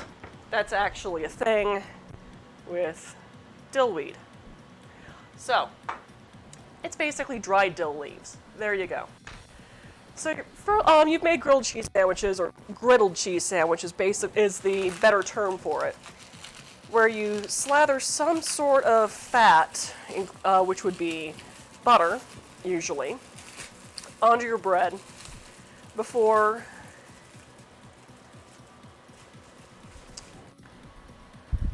we're going to make about 4 sandwiches to start us out with. So I'm just going to lay out 4 pieces of bread here. Usually slather some kind of chili butter on it. Then put it on a hot skillet, put cheese slices, and usually you need some kind of melting cheese, obviously. And then you put another slice of fat slathered bread on top to melt as well as flip, and you have a tasty sandwich. You don't necessarily have to always use butter. In this particular case, I'm going to be using rendered out bacon fat that has re-solidified in the refrigerator. It's already cooked, so if you're worried about, oh, ew, that's gross, no, it's already cooked. It's pretty darn stable, and it lasts forever as long as you keep the jar sealed up. We're going to be doing that because the only butter I have on hand is the unsalted stick kind, which takes forever to soften. It has a tendency to also tear up bread when you're trying to spread it out. If you really want to use butter, just use some of the spreadable kind, or vegetable oil spread, margarine, whatever. Or another fun thing you can use is mayonnaise, which I know Alton Brown swears by. I'm not going to be trying that in this particular round just because it doesn't really quite fit with the theme of Elfsong Tavern and what they would actually have available to them. Something doesn't really tell me that they would have mayonnaise regularly on hand, so we're not using that. However, we cooked up a ton of bacon this week. Well, we usually just jar on hand. So I'm just going to open that up here and slather our first side of all 4 sandwiches with some bacon fat.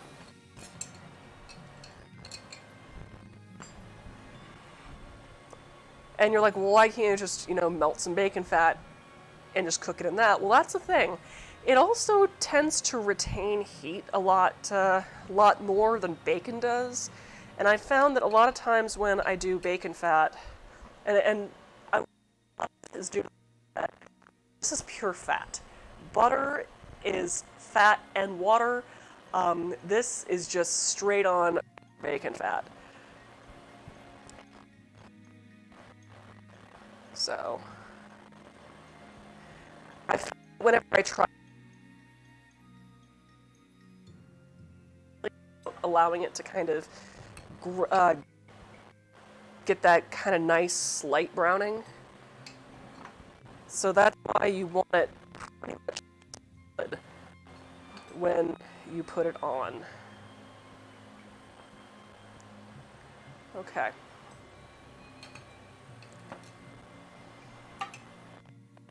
All right. So, we've got one side covered in fat. Now, I'm just going to flip this over.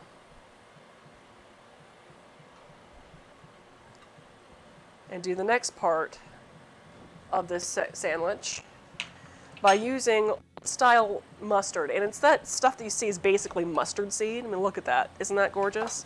We're going to be putting about a half a tablespoon on this side of the bread. And since I have a tablespoon measuring cup, that equals to about 1.5 teaspoons. There's 1, there's 2, and there's 3. Just going to slather that like crazy all over this sucker.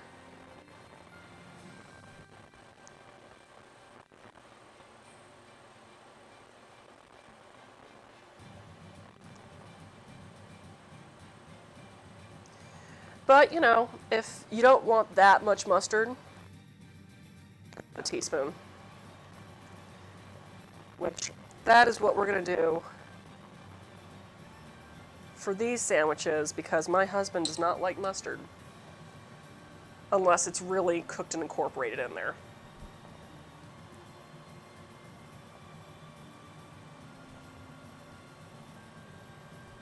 So that's about a teaspoon.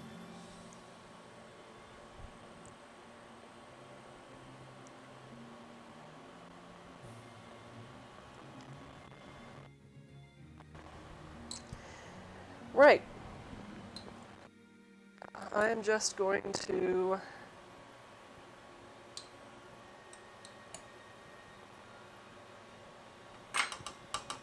go and spread on these other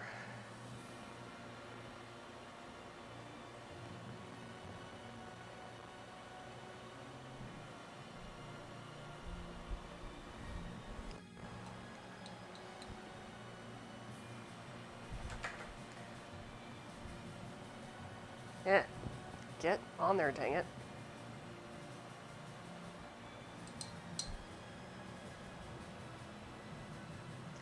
Okay. And we've got our dill seed, so we're just going to give that a quick dash.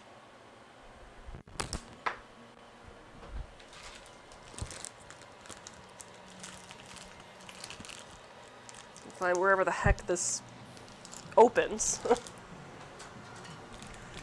But in the meantime, let's go ahead and turn that skillet on to about medium heat. Let's get that nice and hot for when it's ready to go on.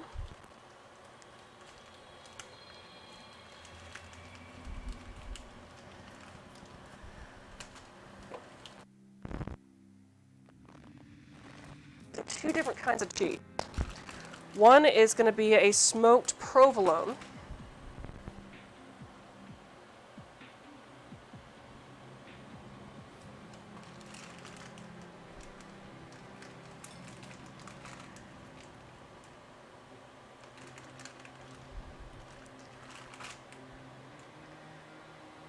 and the other is Gouda. Both cheeses are very good.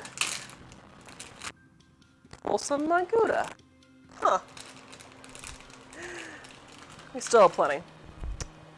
Both are very good melting cheeses, which are imperative for a good griddled cheese sandwich. Ever try to make grilled cheese sandwiches with cheddar and it just doesn't melt? That's why.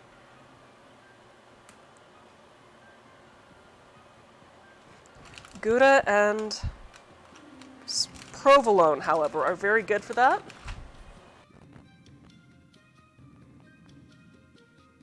Excellently with this.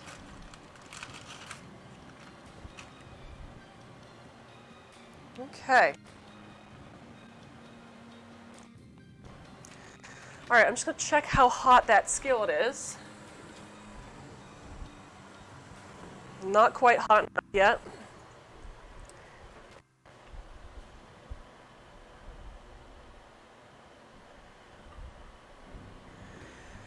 And I need to get at least one of those slices ready with bacon fat. So I'm just gonna spread some on there. Just kind of set that to the side.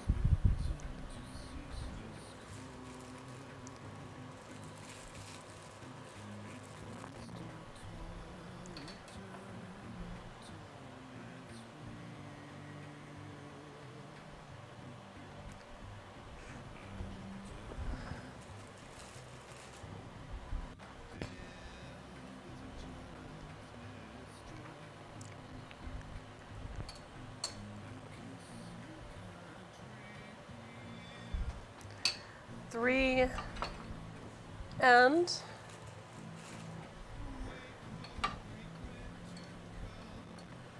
four.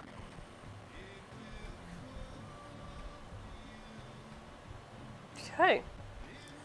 Cool. Now let's check on how hot that skillet is. Switch to our stove cam. Oh yeah, that's good and hot.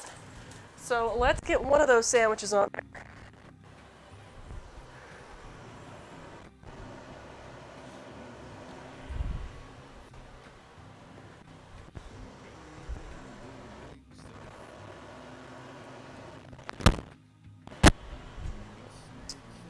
Oh, most of the fat's still on there.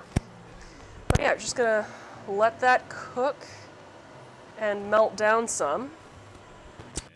Well, as grab as...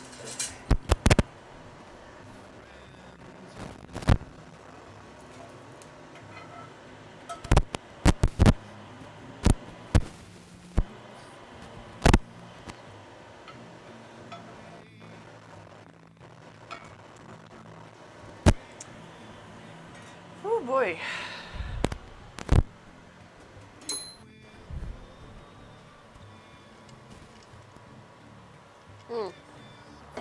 Since I don't need the bacon fat anymore, that can go away.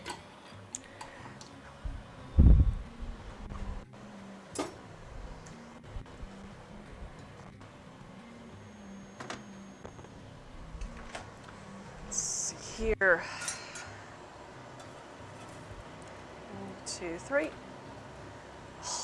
Yeah, that is looking excellent. Nope. And just need to let that melt down a bit more and cook on that side. Whew, I'm not gonna lie, that looks gorgeous. And yeah, I can start putting some of this stuff away while waiting.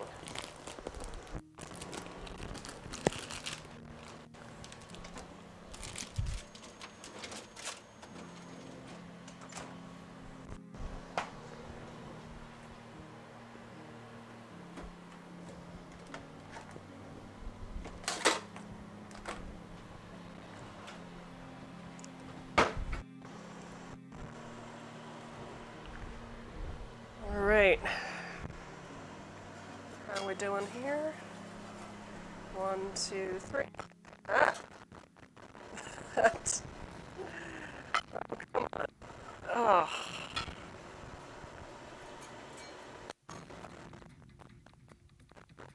Don't really flip it back, but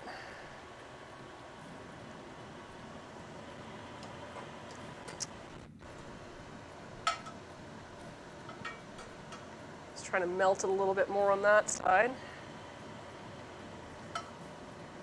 And that looks pretty darn melted. So, I'm going to stick this off to the side. Get our next here.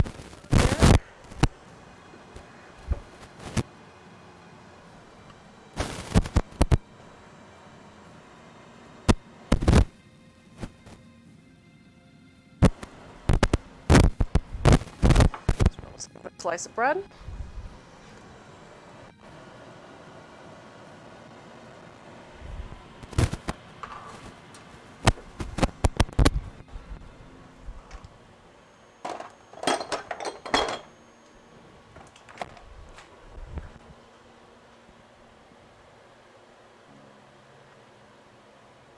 Ah, goodness.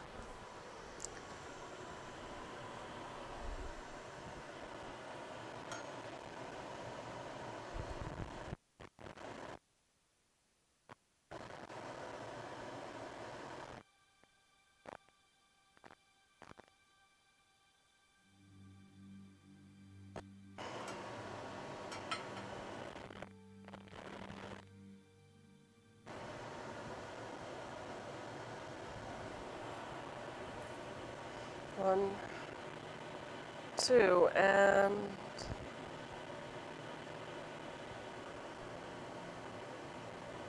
2, 3.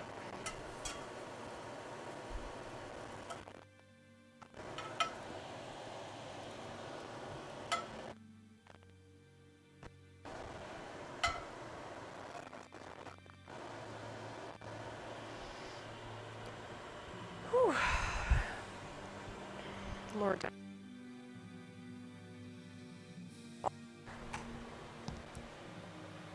Hello? Alright, microphone is being weird. Okay. Whew, I thought the sound was out again. That happens quite more often than I'd like to admit. Well, let's just stick this back here. Yep. Okay. Alright.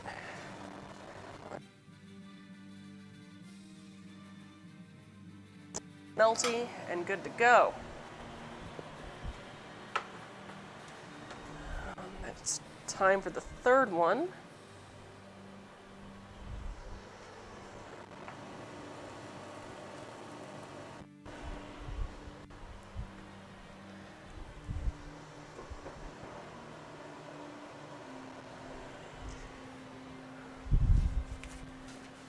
And just do a little bit of cleanup while waiting. Okay. That.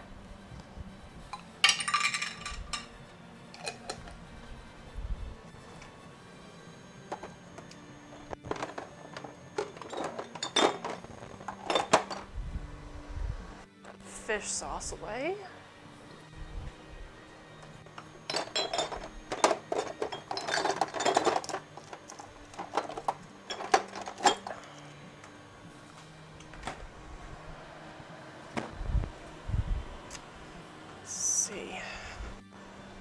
One we can flip, I think. 1, 2, 3.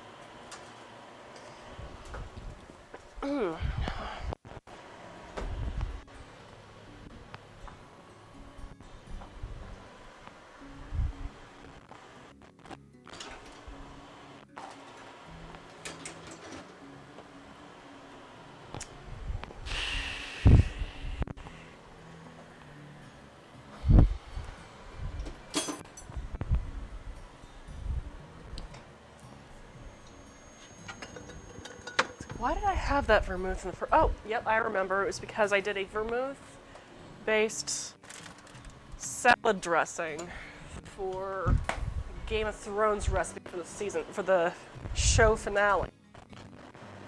Okay, that is looking pretty perfect. So if you're wondering what kind of bread I'm using oatmeal bread, which I think gives a nice kind of rustic flavor that would work well for a D&D style tavern.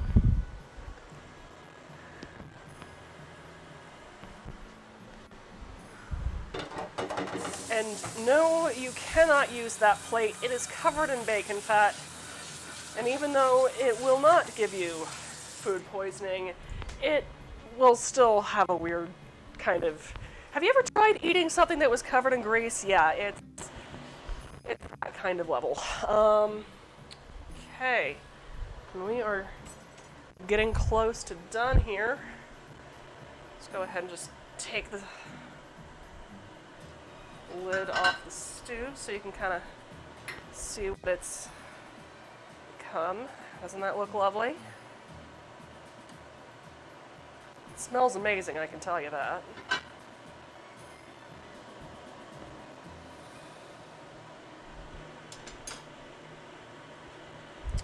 Alright, let's flip that sandwich.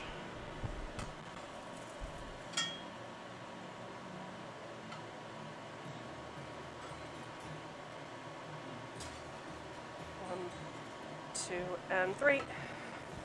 Oh boy. That. All right.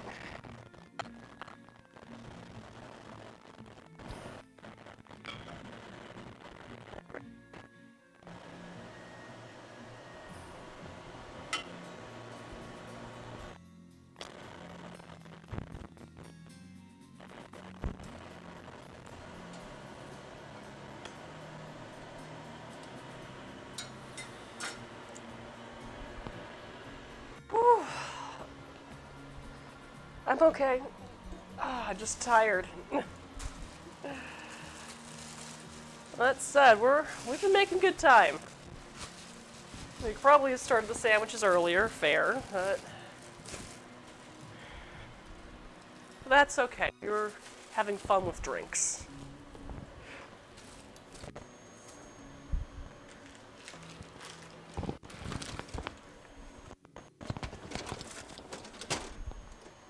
I think the sandwich is probably done.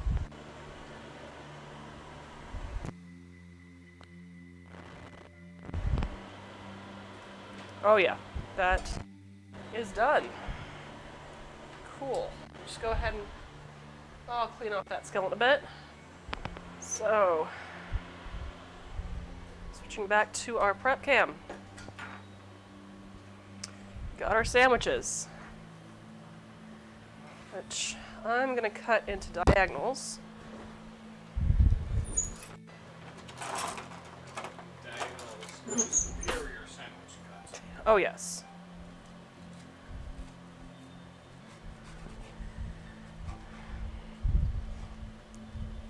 And there we go. Looking lovely, right? Perfect for dipping into a nice bowl of soup. Or stew, in this case. Ooh, I like how it kind of drips on that one.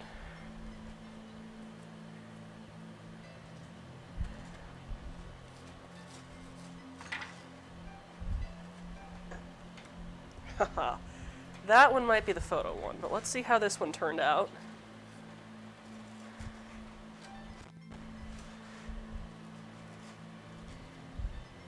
Yeah, I think that's the photo one. Awesome. Well, let's just get some bowls of stew ready. Hey, Bob, baby, remember those smaller ceramic dishes I was telling you about? How many would you like? 3. Because we got those for dinner, as well as what we are doing for photos. So.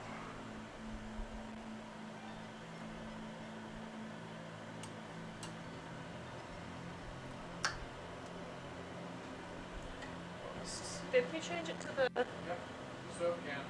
stove can. So I got some solids in there. Now I'm just gonna add a bit more broth.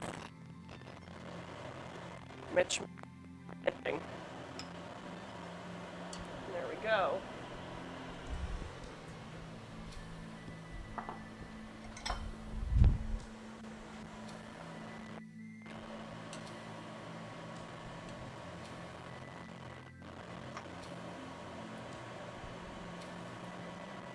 And notice how that broth has kind of a silky sort of texture to it. That is what you definitely get from the bone broth.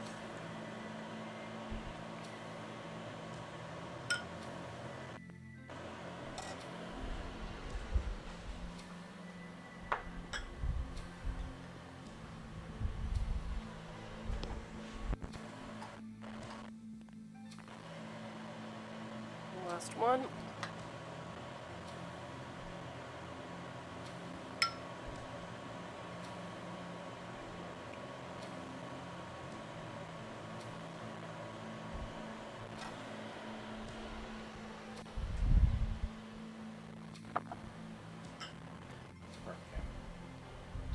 Yeah. Do you think that will still look good in about 20 minutes or so?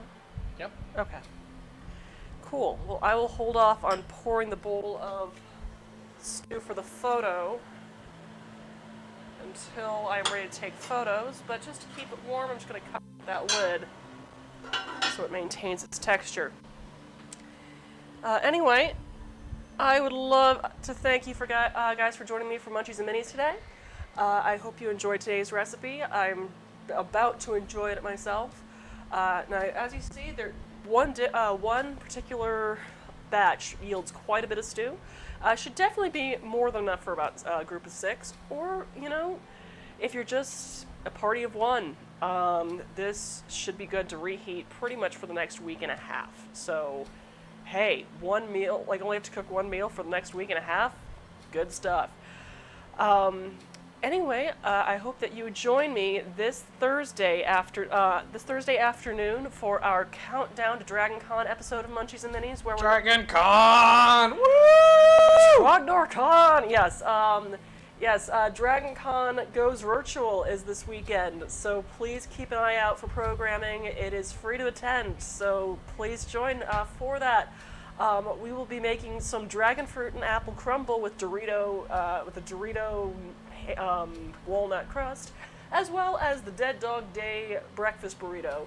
I hope you join me for that time. Just keep an eye on our social media for the link, and in the meantime, have a wonderful rest of your week, and from my house to yours, stay safe, stay sane, stay you. This has been the Gluttonous Geek Presents Munchies and Minis. Thank you very much, and have a wonderful rest of your night. Catch you later.